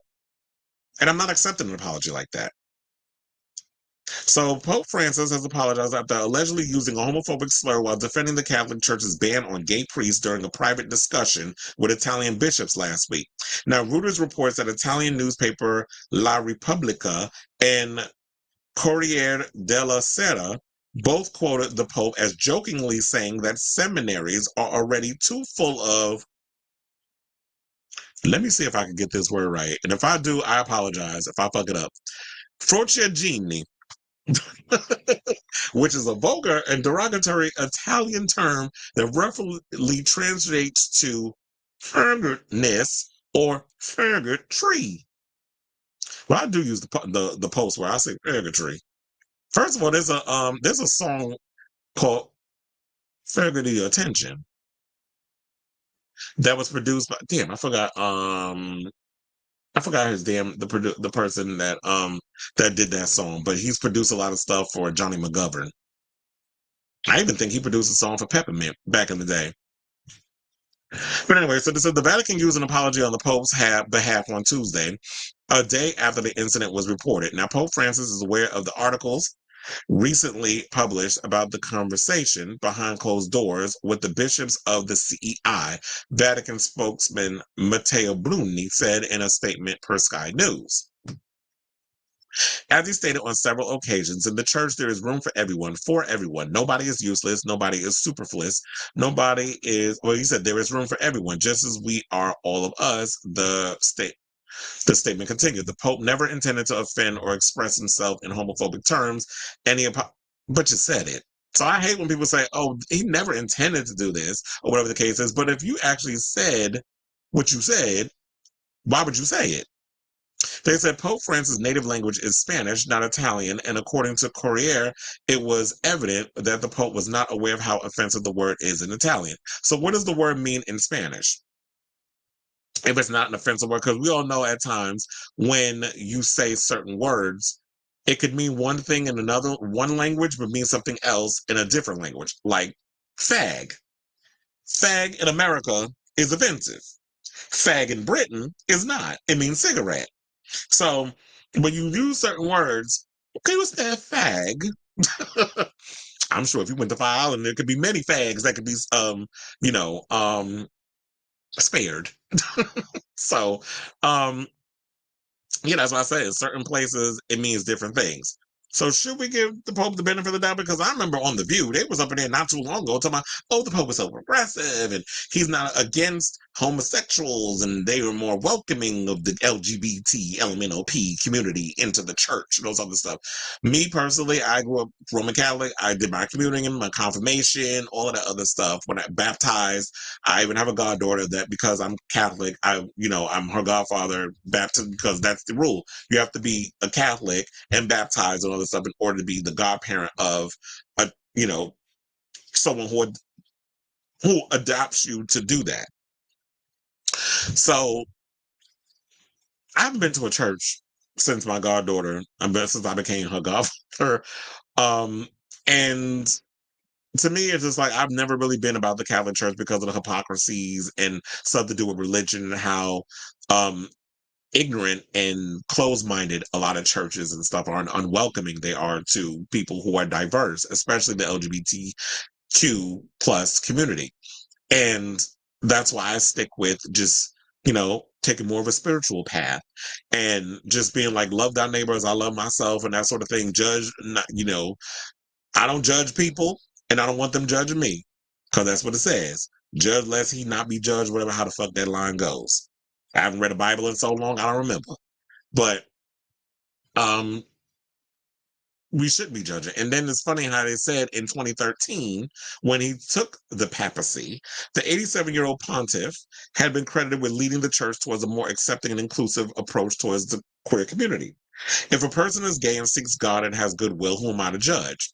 This is what he said in 2013. Last year, he allowed priests to bless same-sex couples. So should we look at this as a sort of like just a slip of the tongue? And is it because, there's like, well, because I feel like it's warranted to even ask this question. As someone who has been painted as this progressive pope, and this is the first pope that we had that is sort of taken more of a progressive path in regards of pushing the church in a more inclusive direction. Should he be forgiven for making this thing? Because I feel like the way I would look at it is like, was this all for show? Are you just trying to say that because like people aren't going to churches like they used to, so you want to bring people in, but then you get caught behind the scenes saying this? It's like, so were you being like, are you full of sugar honey iced tea the whole time?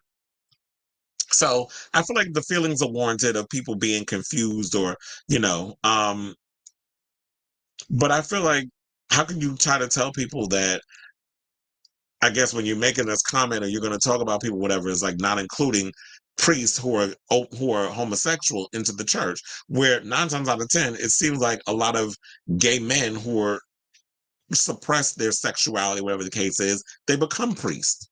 And then a whole molestation situation starts with, these stories of sexual abuse because, you're not allowed to have sex. You're supposed to take a vow of celibacy. Once upon a time, the reason why that they put celibacy within the Roman Catholic Church is because they didn't want to trickle down the wealth in the church. Because at one point, there were priests that were having kids and all the other stuff. Then at one point, they had to stop it because they didn't want to trickle, like I said, trickle down the wealth, the gold, and all that other stuff. So they want to keep it inside. Chad, don't even get me started on how organized religion is just like this man-made situation. This is why I can't. But I say all this to say, you know what? I thought it was cool that we had like a progressive priest, but hearing this, in my opinion, is quite disappointing. So let me know I'm interested in hearing your thoughts. If you grew up Roman Catholic and you hearing all this, and when you hear this story about the Pope saying something like this, how does that make you feel? Let me know in the comments down below. Okay, so now we have comments. So Sailor Mermaid says French people are child. Uh-huh. They are. Is that she did the same thing with a Ukrainian model. Oh, well, she just a bitch all around. As that makes sense as Western Europeans look down on Eastern Europeans. And then Robert says, and today she's out of her. Oh yeah, I saw that shit too. She said that's her good Judy. I'm like, bitch, you ain't no damn Princess Diana. She was dead before you was even famous. So you did not know Princess Diana. Was she on that pink booger sugar? I said Nikki pays tribute to her departed dear friend Princess Diana. Yeah, I'm not. Yeah, I saw that. I saw that article earlier. People were reading her down to the ground when she said that foolishness. And they said, "I'm sorry, but as long as they still hold on the fixated, outdated Abrahamic rules, the three monotheistic religions will never nor." Well, this is why I said I'm not into. I don't. I'm not. I don't. I don't practice religion. I'm not a religious person. I take a more spiritual path. Like I did I was very much hardcore into Roman Catholicism and having to go to church every Sunday and going to Sunday classes, and all that other stuff. Where it's like after church, I would have to go to religious instructions is what they would call it. And then you had to go through your confirmation, you had to go through your communion, you had to, the bread and wine. I used to hate drinking that wine. I had to stop because I used to see people leave backwash up in there. That shit was so gross. But I loved the cup though. The cup was all gold and fancy. But people would leave backwash and shit up in there. I was like, ew. So that's what turned me off on the wine. I would just take the bread and hope it didn't stick to my throat because that bread was dry as hell. The body of Christ. I was not doing the blood because, like I said, that backwash be up in there because y'all are nasty. It's like y'all don't know how to drink properly, but I'll leaving floaties and shit up in there. So no matter what they try to make, how they try to make it work, you can't have it both ways. Well, look, this is why I just stay as far away from organized religion as possible because it's all a damn scam, in my opinion. But anyway, so speaking of the View, since we mentioned that with the Vatican and how they were talking about how the priesthood and the Pope is all progressive, especially Sunny Hostin talking about it. Let's talk about Miss Sunny, or Asuncion, as is her government name. So Sunny isn't mad. She's just disappointed in some of her former daytime comrades. They said in an interview, the former prosecutor as she likes to remind us every time when she's on TV, shared her disappointment with former co-hosts who trashed their time on the ABC morning show. So I'm always surprised when people speak negatively about our show, if I'm being honest. This is what she told Us Weekly. We've had 27 years. We've had maybe 24 co-hosts, and you were part of a sisterhood, and it's really special. Now, Hostin said that she still talks to Sherry Shepherd. Well, of course, because Sherry pops up on The View. She said she talks to Sherry Shepherd, Paula Faris, and Candace Cameron Bure, who recently appeared on the show and sent her wine from her vineyard. Well, I'm not surprised that she was told to Candace. Sidebar, before I get to the rest of the story, we had the Rangers game that I worked the other day, what they won, where they won. I think it was like Thursday or something or another when I worked the last Rangers game. There was a guy that was in my section that I was chatting with. He had I think her husband's name is Val. He had a Val Beret jersey on because his team was playing the Rangers and they lost. I think he's retired, but um he had a Val Beret jersey on, and I was like, I forgot that her husband played hockey, and I was like, is that Candace Cameron Bure husband team that he was a part of? Because I don't follow hockey like that, but we do house hockey games.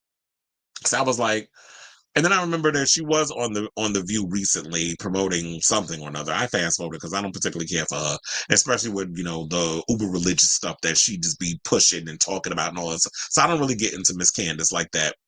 So, but yeah, so I just want to point that out. She said, we are all close regardless of our personal views. We leave all of that on the table. I'm always surprised when someone says, I don't like that person because it's never personal. And we go into it knowing that. Now, although the names, and she did say that, I believe that Sunny Hostin did mention that. She said that what she told, I think, Alyssa Farrah Griffin, she said, I'm going to argue you down to the ground and then we're going to go out for martinis and it's going to be okay. And that is something that she has truly abided by because I remember hearing her saying that prior. And she said that prior to her joining the show, Barbara Walters made sure that she knew that the debates on air were not personal, something that Whoopi Goldberg also says all the time. And she also continued by saying, we're talking about our families. We have had co-hosts talk about struggles with mental health. We've had co-hosts talk about weight loss, weight gain. We've had co-hosts talk about divorce. Imagine if you get off that stage and it's not a safe space, it would be an impossible job. And that's why I said, like, you need to not take it personal. I feel like the only two that have taken it personal, that have talked openly about bashing the show, Rosie O'Donnell and Nutmeg McCain. I feel like those are the two that have had a bad experience because y'all too damn emotional. And I feel like when Megan came, we'll go with Rosie O'Donnell first. Rosie O'Donnell thought that she was going to come in there and do the View like she did the Rosie O'Donnell show, but it was a solo thing. It's like, no, ma'am, you are part of an ensemble. So if we're going to have conversations about politics, we're going to have conversations about gay people and all this other stuff, you can be passionate, but you can't get emotional to a point when we get personal and you want to say ignorant shit. Because it's like, what was it, the other day when I was watching T.S. Madison's show, her last episode that she did that was 4 hours, where she had on that queen with the long nails that had said some transphobic stuff about trans women in bathrooms or whatever, and had a trans woman who's got a doctorate, PhD, all that stuff in psychology. And she came on and she read him down to the ground off of his TikTok videos, whatever. And TS brought them on and they was going at it in the beginning. But then they came to a full circle moment. It's like, you know what? We may not agree, but I respect what you had to say. And that's what you have to go in there. Sidebar. Todrick Hall also did a one-on-one with TS in that episode. If y'all have not seen that one, bitch, check that out because he laid it all out on the ground. He talked about everything in that whole situation. The Colleen Ballinger stuff, the Tommy Italiano stuff. He talked about Manila Luzon saying that he didn't pay her. He talked about everything. The GoFundMe, for his parents who had their house burned down, and like everything was addressed because people was in the comments being like, ask about this, ask about this, ask about this. That was a good one. So shout out to TS for that. I know that was a part of the topic, but I had to throw it in because it kind of mirrors into this. It's like, if you're going to come in and talk about certain things that's personal, you have to be able to provide people with that safe space. And I feel like that's what The View is about. You can't take it too personal. And people like Rosie O'Donnell, remember the infamous split screen with her and Elizabeth Hasselbeck. And then you had Nutmeg McCain crazy ass coming up in there and being just nasty, so nasty and so rude. Shout out to Nene Leaks for that one. It's like, yeah, something so nasty and so rude. So she kind of had that whole situation, and then it was some drama. And it was like at that point, I was like, okay, we need to get this bitch on the show. I'm tired of her and her stink ass out because I'm about to knock her across, into next week. Because apparently every little thing that somebody says, whatever, you got to come out with a little snide side swipe. Got to come out with a nasty comment. Then you got your fat ass husband that got to jump up in the comments saying some stuff on Twitter. When it's like, oh, you better not come up to the studio because if I see him, it's on site. So it would be some stuff like that. You don't want to kind of get into that bad, but it's like, yeah, what happens at when they say what happens in Vegas stays in Vegas, you say, or as I think they said this on Red Table Talk, what happens at the table stays at the table. Or was that John Wick where they talk about the high table? Somebody with a table, let's just say what happened at the table stays at the table. Because there was mention of like high tables and tables, everything is above the table or whatever and all that. So there was a line in John Wick. But I'm sure Jada Pinkett and them said the same shit on Red Table Talk.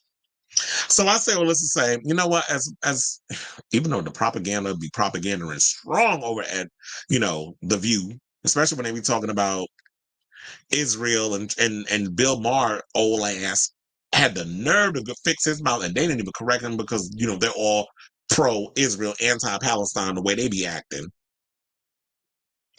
Bill Maher been there making it seem like anybody that's pro-Palestine is pro-Gaza. I mean, not pro-Gaza, is pro-Hamas. And that is not the case. And I'm tired of y'all trying to push that narrative on the audience of people that watch that show because they're not on TikTok. They're not on those places that understand like what's really going on in the world that the Western media is shielding us, shielding a lot of y'all from. They ain't shielding me from it because I told y'all how I get my information. I'm on TikTok and I took off the thing on Instagram where I get a lot of world news information, the stuff that they're trying to keep a lot of people from getting in Western media, particularly on the news. The news is ridiculous. Because I was watching, The Young Turks is another damn show where they really be going in. And shout out to, I had to laugh because I heard that the libertarians booed Trump. They can't stand him because they know he a liar. Because, I don't particularly care for the libertarian people. But one of the things I love about them, I'll give them this. They stand on morals. They stand on principle. And to me, I'd rather somebody stand on something because they said if you don't stand for something, you'll fall for anything. I may not agree with your politics or whatever the case is, but at least if you stand for something, I ain't mad at it. You don't have to agree with me, and I don't have to agree with you on certain things. But at least if you stand on principle, if you stand on something and be like, you know what, I don't agree with this, I'm like, okay, that's fine. Let me know. I need to know who I'm dealing with head on. I don't like fake ass people where it's just like, oh, you gonna sit up here and smile up in my face and act like we cool or whatever, but behind my back, you call me all kinds of N words, F words, whatever the case is. See, I don't like fake and phony people like that. Let me know who I'm dealing with head on, so that way I'm ready, I'm prepared, and that's what I go for. So, in regards of that, let me know what you guys think of this story down below. Because yeah, I be getting irritated over the way the View be handling a lot of things, particularly when they want to talk politics and stuff. It's just like this whole centrist left BS that they be talking about. Okay. He said Sunny is delusional. She can be anti because what she's really delusional about, and I can't tell if she's joking or she's serious. Whenever they talk about Jennifer Lopez and Ben Affleck, and they've been talking about how their marriage is in trouble, they're in love. And I was like, so girl, if you don't get on my line with that bullshit, you know damn well Jennifer Lopez don't love no damn body but herself. So maybe that's the image they want to put on. But yeah, I don't get sisterhood from them. You probably get more sisterhood from the talk before you get or the real than you would from the View. But anyway, let's move on. Child, let's get into it. Let's talk about this Shangela story that came out. So I was minding my business, and I was not expecting this tea to come out yesterday. So a friend of mine called me, and he was like, because I got to keep my sources quiet. A friend of mine called me, and it was like, did you see this story about Shangela and her being accused of sexual assault? I was like, no. So where does he come from? He said, go to Dakota Payne, the adult film star. I also think he has a show with Honey Davenport or whatever the case is. But anyway, so, and So it's like, go to his Instagram stories and look what he posted. Because apparently she appeared at some event. And I'm going to show y'all because I took the screenshots and posted it on my Twitter. So that way I could actually mirror it and show it to y'all. So he posted, guess if you're widely accused of SA, you can go to PV. So he was at Shangela was at the Alma Resort. And you see this muscle guy here, she's actually in front of him. So it was like in motion when she was walking. So I had posted on my page, it was like, Dakota Payne took his IG story that said it revealed that he was SA'd by drag performer, #Drag Race of We're Here alum Shangela. So then she went and also pointed, where is it? Oh, so there was another one that said, as someone who was R-word by Shangela, I lose my cool when I see there are no consequences and see him just working the pride circuit as if nothing happened. Not effing okay. And this has been an argument that I've noticed that I've been having a lot of situations when you have problematic ass people, especially ones from Drag Race, when at one point when Sharon Needles was accused of being a racist and a groomer and all that other stuff, and how once all of that tea started coming out, she was still working. But then it came, I don't know what it was, where it came to a certain point where, yeah, she ain't getting booked no damn more. And I've noticed because I saw this video, I think it was from Green Gay or something on YouTube. And everybody was looking this. I think they did a video on Fifi O'Hara, which I haven't gotten around to watching yet, but it's in my queue to watch. I saved it to watch later on. And everybody was like, Team Fifi, and Fifi was right. We ain't see it then, we see it now. So, and there have been a multitude of people that have come out and said that Shangela SA'd them.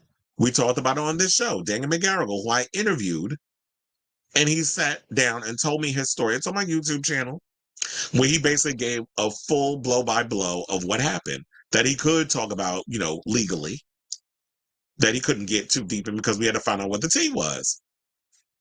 So then I went over to Reddit, and they posted this. So they said, an article about Shangela and her history of SA, maybe I should share my story too. And then, added the Rolling Stone article. So I guess this is the old Rolling Stone article that was done where they went and did a whole deep dive about, Daniel McGarrigle, unless his article is in that story, or he told his story in Rolling Stone. So I have not heard any of the gay blogs and stuff pick this up. And I wasn't sure if he actually went and told anybody, whatever the case was. But from what I'm hearing is that there was somebody that he was close to that's on Drag Race and I was like, well, how do they feel about it? Because I asked a friend of mine. He's like, well, Dakota did tell them the story, and the queen, who I'm not going to mention, believed him. And they're close with Shangela too. So they were like, so I get it. So now it's just like, okay, so now I know certain people are between a rock and a hard place where it's like, oh yeah, I'm friends with Shangela. I've worked with Shangela, but what do I do? I'm like, well, look, if there's multitude of stories and accusations that came out about this queen and this person that has done things to people, I'm sorry, but I'm not fucking with them. Like, I'm not working with you. I'm not hanging with you, because if I want to get lit at the club, you might slip some shit in my drink. Which, isn't that the tea of what they were saying that she was doing? That she would get you liquored up and putting poppers under your nose, whatever the case was. So I don't necessarily know the drastics or the blow-by-blow or the full explicit of what exactly Shangela did to them. And I hate the argument of people talking about, oh, well, she's so small. She can't do so. She would never do something like that, because y'all be thinking that just because people appear to be short and scrawny, whatever the case is, that they ain't got the strength of David. The strength of Goliath to hold somebody down and do all kinds of things to people, but they can get you inebriated to a certain point. Or just because people look a certain way, don't think that they're stronger than they look, because sometimes looks could be deceiving. So, like we were saying, like I've said many times, with many people who've been abused, SA'd, whatever the case is, if someone says somebody did something to them, let's believe when they come out and say that stuff has happened to them. So yeah, if Dakota Payne done said that Shangela did something to him, believe the story. And people's in the comments, they said, one person said, this has been spoken about in satellite subs for years. I'm glad it's finally coming out.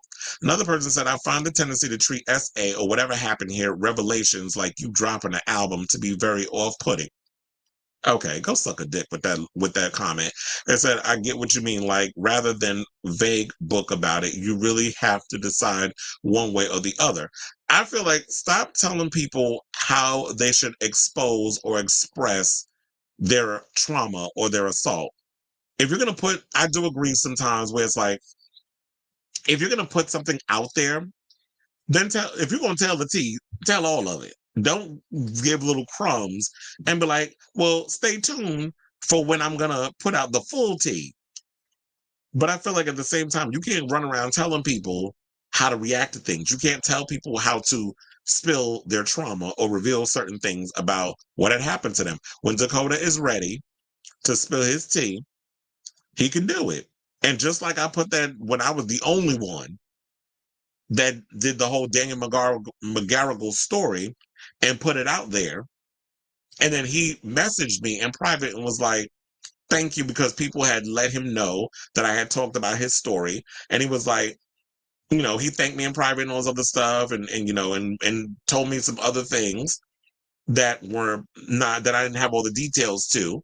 And I put it out there. If you ready to come out and tell your story, I'm here. Let me know whenever you're ready. And that's the same olive branch I'll leave to Dakota. If he's ready to come out and tell his side of the story or what happened to him, and this is a safe space, I leave it open to you to want to come on here and tell your story.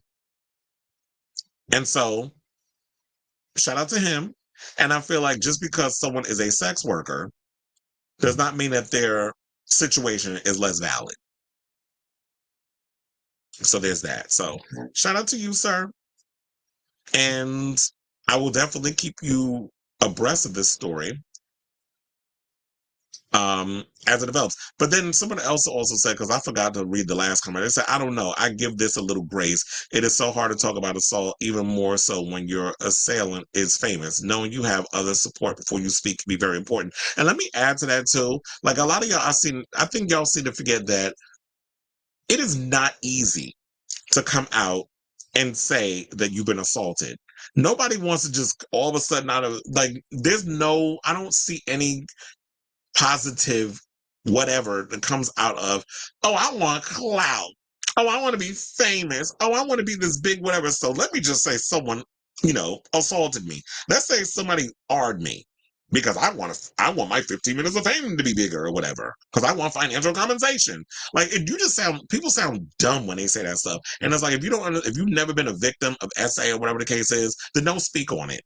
Have a little empathy for people who have the balls to come out and say something about this, especially because not only are women, not treated well when it comes to speaking about their essays, their assaults or rapes or whatever the case is, because a lot of assaults with women are underreported because they don't go believed or whatever the case is, and there's shame behind it. But gay men deal with that too. When men are supposed to be perceived as, oh yeah, we can overpower people. We're not supposed to be weak. We're supposed to be the stronger sex. We're supposed to be, alpha males, whatever.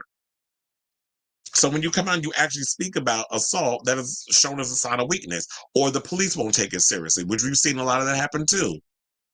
You're supposed to be a man up. We hear all those things. So let's not just push stuff like that to the side and show have a lack of respect for people who come out and have the balls to speak about what's happened to them. So definitely let me know what you guys think of this story down below.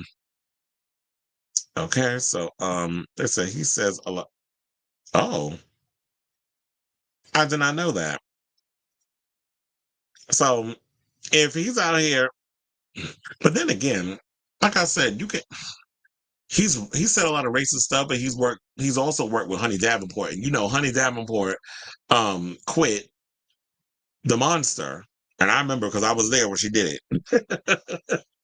It was me, Kareem McJagger, a bunch of us. We were there that day because I remember she was. There was days where it was announced that she was going to make that announcement, and she left that event due to stuff that was perceived, she said due to racism. So she stopped working there. So I hope Honey Davenport is not working with someone who has been accused of saying a lot of racist stuff. So I may have to look into um Dakota Payne and those allegations. So I have to ask, my source about, have you heard anything about that? Okay, so we have 2 more topics and then we're done with today's show. Another 3-hour one. But of course that was because, I've been speaking, I've in the fan comments. Not that, I know it probably sounds like I'm bitching and stuff over it, but I appreciate I hope it doesn't come across like I'm sounding like I'm bitching about it. Okay, so now let's get into the next comment, story, the next topic. And let's talk about this drag race girl that allegedly, says that she spent $250,000 on drag her looks. I'm like, damn, that's a lot of money. But the way these days, the way drag race works, I guess is needed. So now we've seen a lot of great runways, in my opinion, like watching this All Stars. But they said one queen allegedly spent $250,000 on her package of looks for the show. Just 3 episodes into All Stars 9, several runways from the 8-queen strong cast, and I heard it's 12 episodes. I was watching Roscoe's with Willem and Scarlett Bobo, and they said it's 12 episodes. I'm like, damn, so it's 12 episodes with 8 queens. They'll make it work. I don't know how they're gonna make it work with that, but they'll make it work. So they said that the 8 queens have already walked straight into the annals of RuPaul's Drag Race as pieces to still be remembered by the time All Stars 58, Australia versus the World, airs in 2090. Well, child, I probably won't be on this earth no more by the time that happens, and neither will RuPaul. With drag titans such as Roxy Andrews, Chanel, and Angeria Paris Van Michaels competing for charity, that's no surprise, but one queen has allegedly gone above and beyond. Now, while Gottmik gagged fans and conservatives alike with her top surgery look in episode 3. First of all, conservatives are watching Drag Race. I don't know why, because that show was not for y'all. In which the queens played the Snatch Game of Love, a viewing party hosted by All Stars 8 Nation Lopez for this, and y'all also forgot the other queens that are part of the show. For the same episode, the iconic Roscoe's Tavern in Chicago revealed that Plastique Tiara allegedly spent $250,000 more than, I always say her name like that because of Silky Nutmeg Ganache, in case y'all was wondering, because she goes Plastique Tiara. Anyway, more than 195,000 pounds in preparation for her appearance. The poster on X and Twitter, a video of the party, which featured Nature as host to guests Willem and Scarlett Bobo, shows the queens talking about the caliber of drag this season. And so I have a clip to show y'all. So please hold and we can get into it. Oh, I love that. Yeah, it's kind of cool. I also love that everyone gasped when she took the mask off, that you can tell someone's face is beat when they do that. But she looked absolutely stunning. Yeah, just stunning. It was so good. I mean, she might be the runway girl of the season. Yeah, I mean, guaranteed. I don't know if we're going to talk She about is. this, but let's talk about it anyway. I heard, the rumor has it, Allegedly, that she spent $250,000 on her runways. well, you know what? Did you hear that? Whether or not it's true, it looks like it. $250,000, 3 zeros, on all her runways. No, TikTok paid that for her, bitch.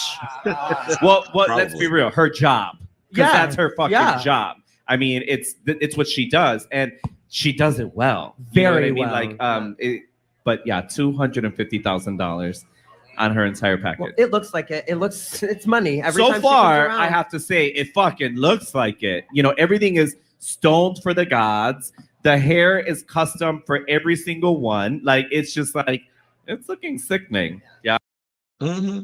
And I have to say, the one thing about Plastique that I gotta give her, she is tuna fish down in regards to the fashions and the way she's looking, like giving full-on feminine tuna fish tees. I'm living for it. She definitely brings the glam. I mean, I like a lot of the fashions that I've been seeing, not particularly Nina West. I don't particularly dig with her fashions, but I love the fashions of like so far I love Gottmik, what she's been wearing, but Gottmik is that fashion girl. I also did not know was that Got Mick was an assistant to Matthew Anderson. I had no idea of that until well, Cade is his name, but I had no idea that he was working with Matthew. He was his last assistant, and that's probably why he's such a damn good makeup artist, because Cade was a makeup artist before he got into drag and started doing the whole Got Mick persona. So this is why he always brings it every time whenever he comes on the runways. He always brings it to the runway. Runway.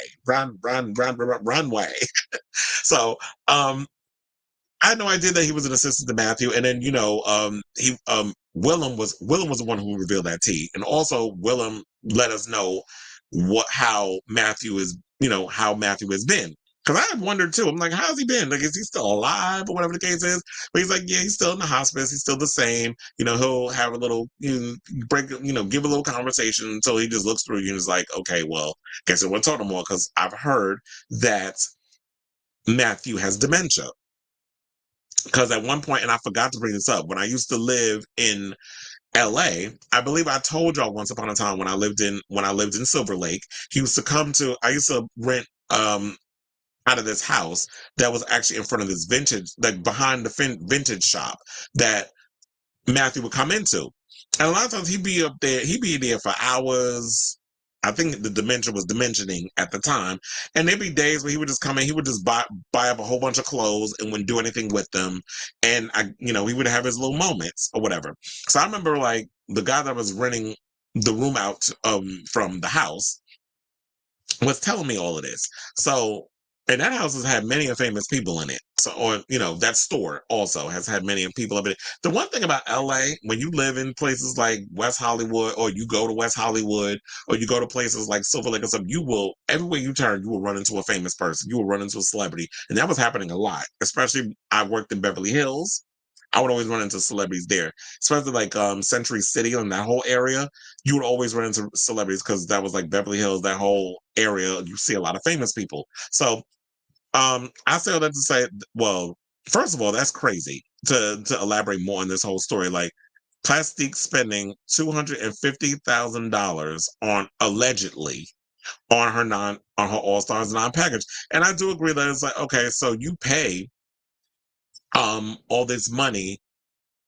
And yeah, it's like TikTok definitely helps because she posts a lot of videos on TikTok. She makes a shit ton of money. I think she's like one of the most popular drag race girls to be on TikTok that has, been able to make a living from it.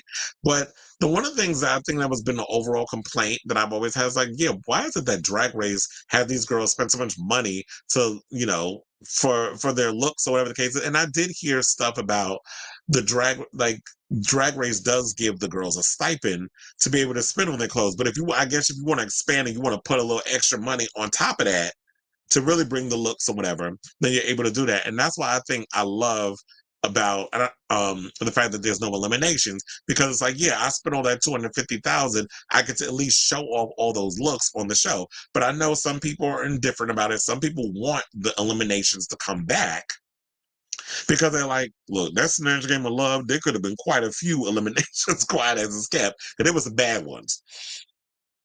Who was the bad one? Okay, now speaking of Plastique, she was a bad one, but she did Ali Wong. That wasn't good. Who else did bad? Well, I did like Nina West's Liberace. I did like Ingeria playing Marla Gibbs. I did love George's doing John Leguizamo doing Chichi Rodriguez. I did love her doing that. Every time she would, finish a sentence. So I live for George's doing the Snatch Game of Love. But I loved Vanjie doing Cleopatra in the beginning when she made the joke, I'm on my pyramid, and then she came out of the carpet. That part was funny. But after that, it went flat. Tasha Salad, girl, I need, as much as I love you, Roxy, I need you to retire, Tasha. Tasha Salad is not funny. You tried that the last Snatch Game, or was the roast? If I'm trying to remember. Tasha just ain't working. I'd rather watch Tasha Smith than Tasha Salad. Shit, I'd rather watch Tasha K than Tasha Salad. Tasha Salad is not working. Like, the list and everything is cute or whatever, but as far as like jokes, it just don't be working for me. So, and Got Mick as Lassie. That was actually funny too. where she gave her like a British accent. Because I was like, how's she going to? She's just going to arf the whole show, but she played her like this demure British woman, and I did find that funny. And her makeup job was sickening where she played that dog. I've never seen a pretty ass drag queen dog in my life, so that look was everything. And that's why I was like, now it makes sense when it's like her being Matthew Anderson's assistant, why her makeup job is so excellent. And I love you, Raven, but girl, the blackness, the over darkening of your face, and I don't know what you did, but girl, you was looking crazy in that episode. So, and I know that Willem was choosing her words carefully, you know, in regards of the story behind Matthew and RuPaul, which we talked about on this show. And I don't remember how long ago it might have been, because, you know, I do a whole lot of episodes. So we didn't really, Willem did talk about that on her podcast, Race Chasers, when she brought up the whole thing about why she and RuPaul had a falling out and came to blows verbally, where they said F you to each other because she felt like RuPaul wasn't really like, Matthew Anderson been with Ru since the 90s. They would roll dolls together. She beat her face. She did her wig. She made her look good. She gave full-on glamazon over the years. And then when Matthew got sick or whatever, she felt like Ru wasn't really there for her. So I totally get it. But I do feel like it's crazy that we're at this point that y'all had these queens spending so much damn money. And they said all 8 seasons taking part, 8 queens taking part in a non-elimination. They said they are rumored to have received an appearance fee of $50,000 and a $25,000 stipend. That's all true.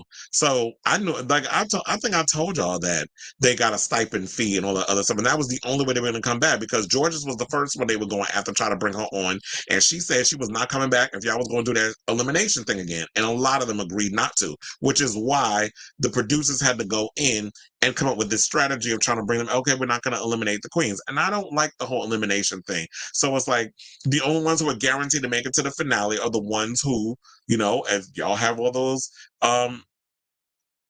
badges. And I do think that that's a better idea. And you just introduce twists and turns in there because I feel like All Stars should be a celebration of drag rather than let's eliminate queens because they spend a shit ton of money being on the show. Now, if you want to take that risk with being a part of the regular show, then that's great. But as far as like All Stars, because these girls have become more famous, then I would be like, no, let's not eliminate them. We could just give an even 8, maybe push it to 10 next season, and give like a, you know, make it more exciting and entertaining. And these girls will go all out with the fashions.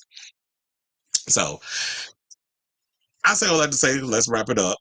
Do y'all think that the show is out of their mind for spending all this money? Like I said before, like they said, they got an appearance fee and a stipend to put towards the looks. If you want to add to it with your own money, you can. But to give them actual money, like $25,000 each, so that way you can give them a head start instead of having to spend so much out of their own pocket. If you want to be like Plastic and add an increase so that way you really show out on the show, then that's your prerogative. But the other thing is ridiculous that they have these girls spending so much money on clothes or whatever, or should we get more design challenges? Because, you know, one of the things I love about Drag Race is the design challenges. And I'm glad that for season 16, we got a lot more design challenges during the season because y'all definitely showed out that I want a little more Project Runway put in Drag Race. Less acting challenges. More fashion challenges. But anyway, let me know what you guys think of this story down below. Okay, so we have comments. Because I know Felix watches Drag Race. So he was like, George's, Vanjie, Roxy, no, she wasn't. That's what said Tasha Sadler got to go. It said she almost has a Trump. Talking about Raven. It said police have been spotted outside. Let me find out that Lou Taylor, who y'all know was not iconically, notorious for a lot of shenanigans when it came to Britney Spears. So if some tea come out about this, I'll definitely do a Thursday show and keep you guys abreast of what happened. in regards to this story. So I'm gonna definitely look into this after the show's over. Oh yeah, I did hear about that because he performed. I forgot what I think it was BBC Radio 1. He performed his new single, which he also performed at Eurovision, that he got dragged about. It's a cute song, but it's not, you know, it's No Rush by Troye Sivan. Like, it's not one of those songs that's gonna give me my life every time I hear it. It's cute or whatever. But yeah, he's Alexander. First of all, he should have just went solo a long time ago, because the last album that he did where he was the mermaid on the cover, I can't remember the name of the album off the top of my head, but a lot of people did not like that record. They felt it was a little too mainstream, it was a little too pop, kind of like, I guess, Charlie XCX's Crash album, where it's like, we liked you when you're a little bit edgier, when you're a little bit more underground. This album is too pop. We're not feeling it, and we need you to go back to the old you. And the other groups that were part of Years and Years, they left, and Ollie was pretty much a solo act. So if you're no longer part of, you can't just be the only part of Years and Years and the other two guys left. So it's like, just go solo. And I think he wanted to make his solo debut on Eurovision, which, you know, he got dragged over that performance and got a bunch of zeros or whatever by the judges. But we'll see what this rollout of this solo album is going to be. Hopefully it's a good one, because I do like Ollie. They said RuPaul seems like someone who keeps people as friends. Well, I've heard that a lot about him. You look, one of the things I love about my friend Lady Bunny is she is not afraid to call him out on his shit, especially, you know, the fracking and the fake politics, because he don't want to say nothing about what's going on, because he don't want to fuck up the brand of Drag Race. And look, if he don't want to, he don't have to. He can find other. RuPaul is the Disney-fied version of drag. He's basically the Walt Disney of drag. So y'all get that watered down, cute, mainstream stuff. And there's people out here that like to do the more edgier stuff. Sidebar, I forgot to mention, I got some tea on Dragula. So apparently they're filming it now, because a friend of mine ran into a producer of the show and told me this yesterday. He's like, they started filming it now because they want to actually premiere it, I think it may be July or August, because they want the finale to air around Halloween. So I don't know how long that is. I think it's like they do 10 episodes. So off the top of my head, I can't do the math of when they want to debut it. But apparently word on the street is they're filming the new season of Dracula and they want to air it. It's probably more than likely going to air in August. So that way you can premiere it. Yeah, so it might be the last 2 weeks of August. Because then I'm thinking about it, it's like Halloween is like what? Every month is like, give or take 4 months. Sometimes it stretches into a 5-month period. So I'm guessing end of August is when it's going to last 2 weeks, maybe a week, the last week of August, it's going to air. And then the finale will air on Halloween, which I think is perfect the way if they did it that way, because Halloween could be similar they do to Drag Race, where you reveal who the winner is, and then you have this big Halloween bash where the winner is there, they perform, you have your top 4 there that perform, and then you have the Boulay brothers there, and they do whatever it is that they do. So that's the exclusive tea that I heard about Dragula. I'm glad I brought this up because I actually forgot. So let's move on to our final topic, which is Nelly Furtado is working on a new album. And they said that she's there's a show called Mighty Hoopla. I never heard of it. So they said she's headlining it. And she announced that her new studio album will feature a drag race queen. So Grammy Award-winning singer is sticking to her Canadian roots and has teased an upcoming collaboration with Canada's Drag Race star Tynomi Banks. So I happened to see that on Tynomi, her Instagram, where she posted this, and this was like 4 days ago. So there's a surprise. This just blew my mind. Thank you. Thank you so much for our friendship. Your ambition, your passion has inspired me so much over the years. I cannot begin to describe how giving and genuine you are. It's an honor to work with you and be in your creative presence. I have so much love. Thank you again, at Nelly Furtado. And Brooklyn Heights was in the comments like, oh my God, oh my God. I don't know however the Canadians be saying it, because you know. And Bosco was in the comments loving it. Bombay, Nelly Furtado put some hearts up in there. So we got a lot of, even Bob the Drag Queen, Juice Box. Vanity Milan, Kiki Wanakaikai. Oh, I just love that name. Chelsea Melshore, who is a judge on Drag Race. So a lot of the queens up there are loving it, and I like it too. But look, Nelly Furtado was actually like, whenever they do like the big famous people, whatever. Nelly Furtado did last season's Drag Race Canada. Like I told y'all many a times, I'm not a Drag Race Canada fan. I don't particularly care for the judges. A lot of the contestants, y'all drive me looking a hot ass mess. But for the most part, in this situation, I like the idea that we have, you know, mainstream pop acts or legacy acts working with a lot of the Drag Race queens. I mean, this is not me being shady, but because Nelly's been gone for so long from the spotlight, is she still that mainstream pop girl? I mean, I've seen her. She performed at Coachella. She's made appearances at a lot of, what do you call festivals? She's made a lot of, appearances at festivals. Making appearances for DJs who've been playing her music, like Dom Dalla. She has a new song with Tove Lo, or as y'all be calling Tove Lo, but I think it's Tove Lo, Tove Lo, Tove Lo. Sometimes some Tomato, Dolce and Gabbana. I don't know. Sometimes the name changes depending on the moment. So she's been making appearances, and I guess has been working hard on her comeback. And don't get me wrong, I love that song that she has with Tove Lo. Like I saw the video. I don't know if was it a video, was it like what do you call those little lyric video type things that they do now, which is passes as a music video. It was cute. I like the song.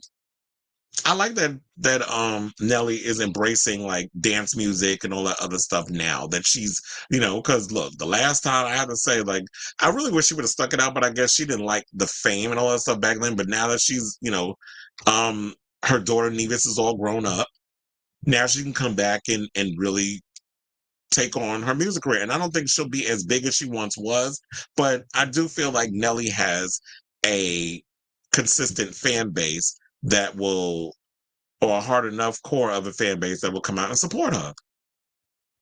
So now, speaking to the gay times, I'm like a bird hitmaker. Furtado said, yes, there is a Time On Me feature. She's on my album. You're going to have to wait to hear it. She's very talented.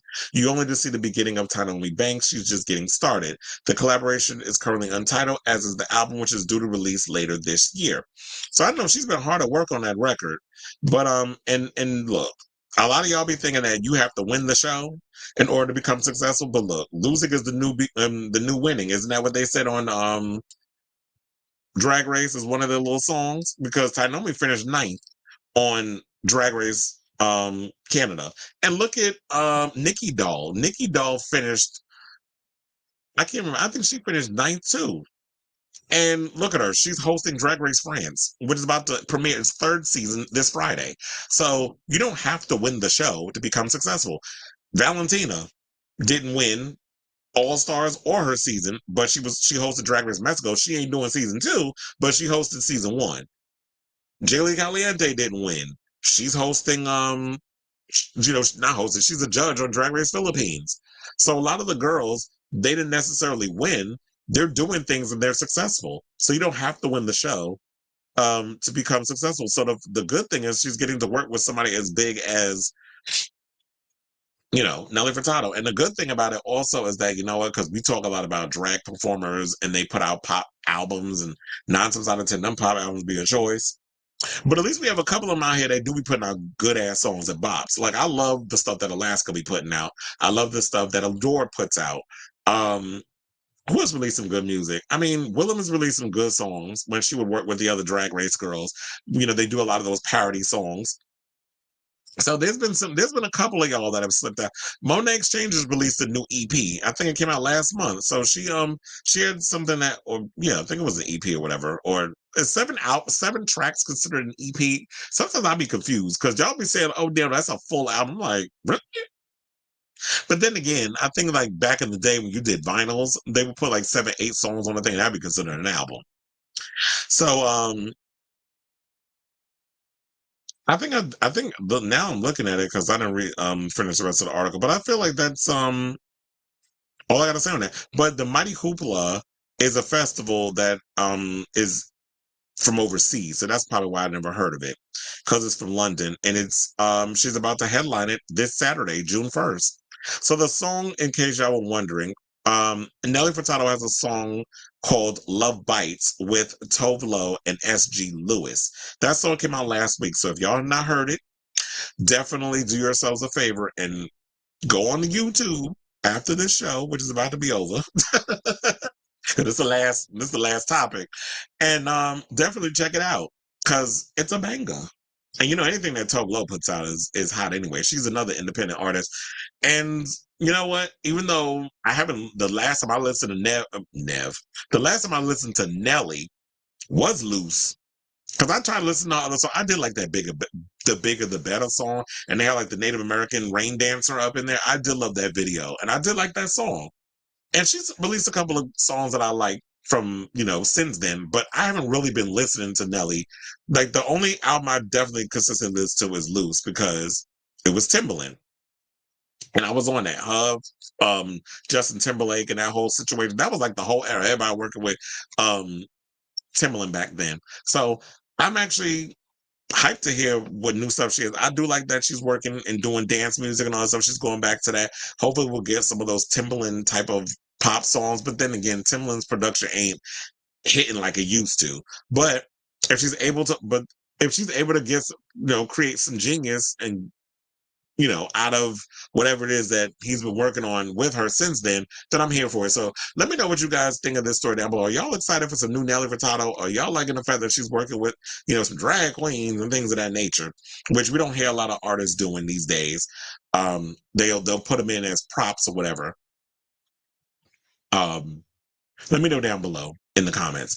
Speaking of which, I forgot to mention that Todrick Hall also talked about Taylor Swift, because he said that he talked to Taylor Swift about, you know, that she became more into activism and speaking up for things after their friendship, because, you know, there was some stuff that I guess was going on with racism and this, that, and the other, like conversations they would have. And he said, oh yeah, I would have conversations with her about certain things and it opened her eyes up to different things. So that's what he said in that interview that he did with T.S. Madison. But then at one point he said he used his friendship with Taylor Swift in past tense. And I caught it too. But Craig caught it and brought it up. And he said, oh, did I say was? He was like, no, he's still insinuating that he and Taylor Swift are friends. I don't know if I believe that.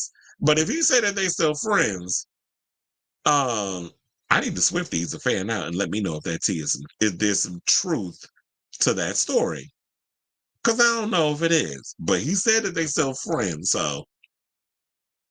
But anyway, let me read the comments, and then I'm get up out of here. It said most fans of people like Troy, Charlie, and a few others like Tove Lo are used to not appearing on music charts. You announce a show, bet your ass we're there. Just don't go mainstream. We aren't that. The fact Charlie tried to make fans go buy physical. Oh, Chad, don't even get me started with that. And she tried to do that whole digital vinyl thing.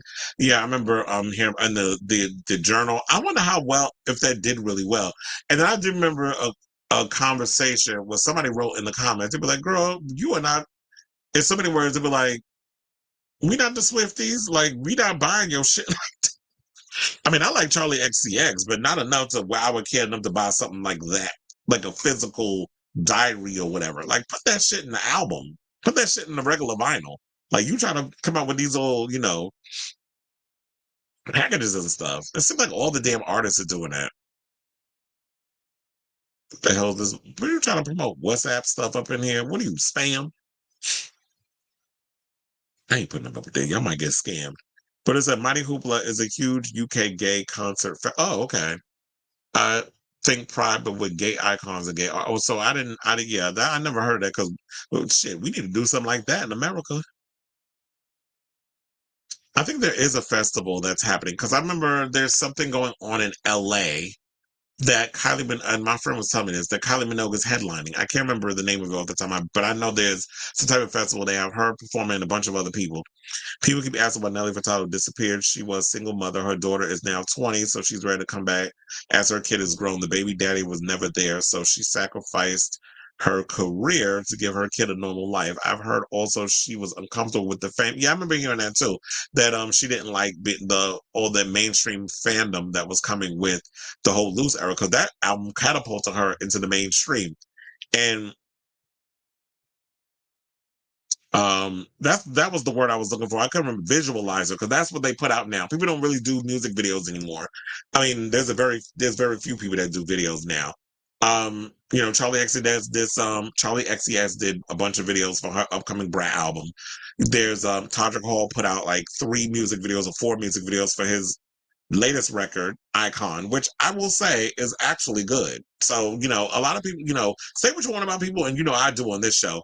I'm not gonna shit and hate on people if I'm gonna talk about people when y'all be doing some things that the people's talking about. But you cannot take away from the fact that Todrick be putting out some bops. And that Icon album, EP, I'm trying to remember how many tracks is on it. It's actually pretty good. Sometimes I can't tell. People putting out 5 tracks, 6 tracks, 7 tracks, and calling it an album. So I'd be sometimes forgetting, like, okay, so what is an album? What is an EP? I always thought EPs was like 4, 5 tops. But it is good. So it's like, I think working celebrity parents is just a thing. I wonder, had Madonna not worked during Rocco's teen years, would he be extremely happy and a better all-around relationship? Yeah, because I look at Rocco was a mama's boy, but it's funny how she has this close relationship with David, and David is like, whatever she decides, he's with it. But you can't compare kids, because the way one kid responds to things, the other one is not gonna respond to that. And I could see like Rocco definitely needed his mother. Child, he said he's a known lie. I doubt that's true. Well, yeah, because there was some parts of that when I was watching that interview, I was side-eyeing it, where people accused Colleen Ballinger of doing blackface. He was like, no, her makeup was green, and she was doing Elphaba from Wicked, and she wasn't doing blackface, whatever the case is. I don't know much about Colleen Ballinger. I just know a lot of people be in my comments talking about Colleen, like Luna be talking about Colleen, and then I see that Tommy Italiano brings up Colleen. I was like, I don't be paying attention. I don't know who the fuck that girl is. I know he said that they did Waitress, the Broadway play together, and that's how they became friends and whatever the case is. So I don't really know the backstory of Colleen Ballinger. I just know like people was like she sent lingerie to some underage boy or something or another that this is character. I'm like, okay, regardless of whatever character, you should not be sending no damn lingerie to no child, or you be doing inappropriate shit, or the fact that she's been accused of some shit with what's her name? JoJo Siwa. So I just remember hearing stuff about that with her. I am glad it's independent. I wonder if Prince would be extremely happy. All acts are now easier. Yeah, I think if he lived long enough, he probably would have done what a lot of these artists are doing. It was like I'm gonna go independent.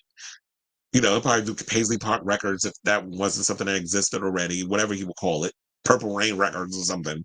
And then, self-produce, but also do a distribution deal through BMG. I think if he were alive today, he probably would have taken that route. Because Prince was the one of the pioneers that was against, the way the record labels would treat people and stuff. Okay, you said, I think anything over 7 tracks is considered an album. Okay, probably. Because I don't know, these days you be hearing people, and I be confused by it, because I be like, I remember hearing one thing, and then celebrity, they be artists, oh yeah, I got an EP, and the EP be having like 6 or 7 songs on it.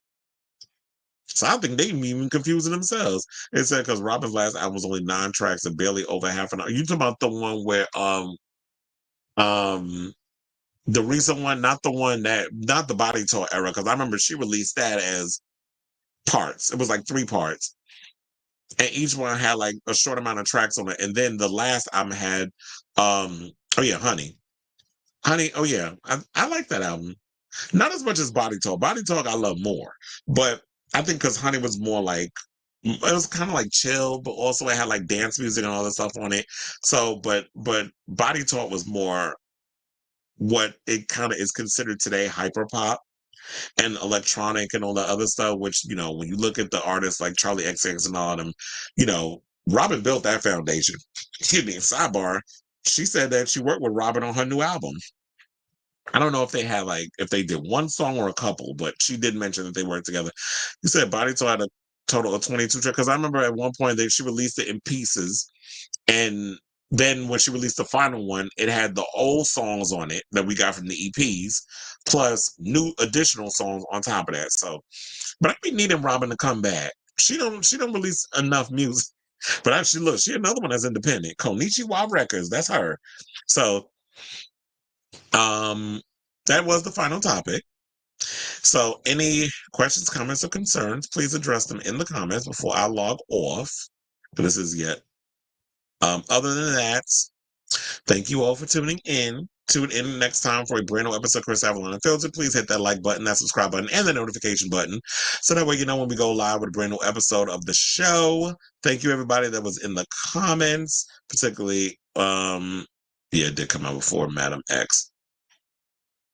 Thank you to Felix, Robert, that I ain't doing that spam one. Onyx was in the chat. Sailor Mermaid. Who was the other one that we had? AE. I don't think that was the first time we've actually had a conversation on the show. Cleveland Legends. So thank you all for those of you who were in the comments chatting during the show.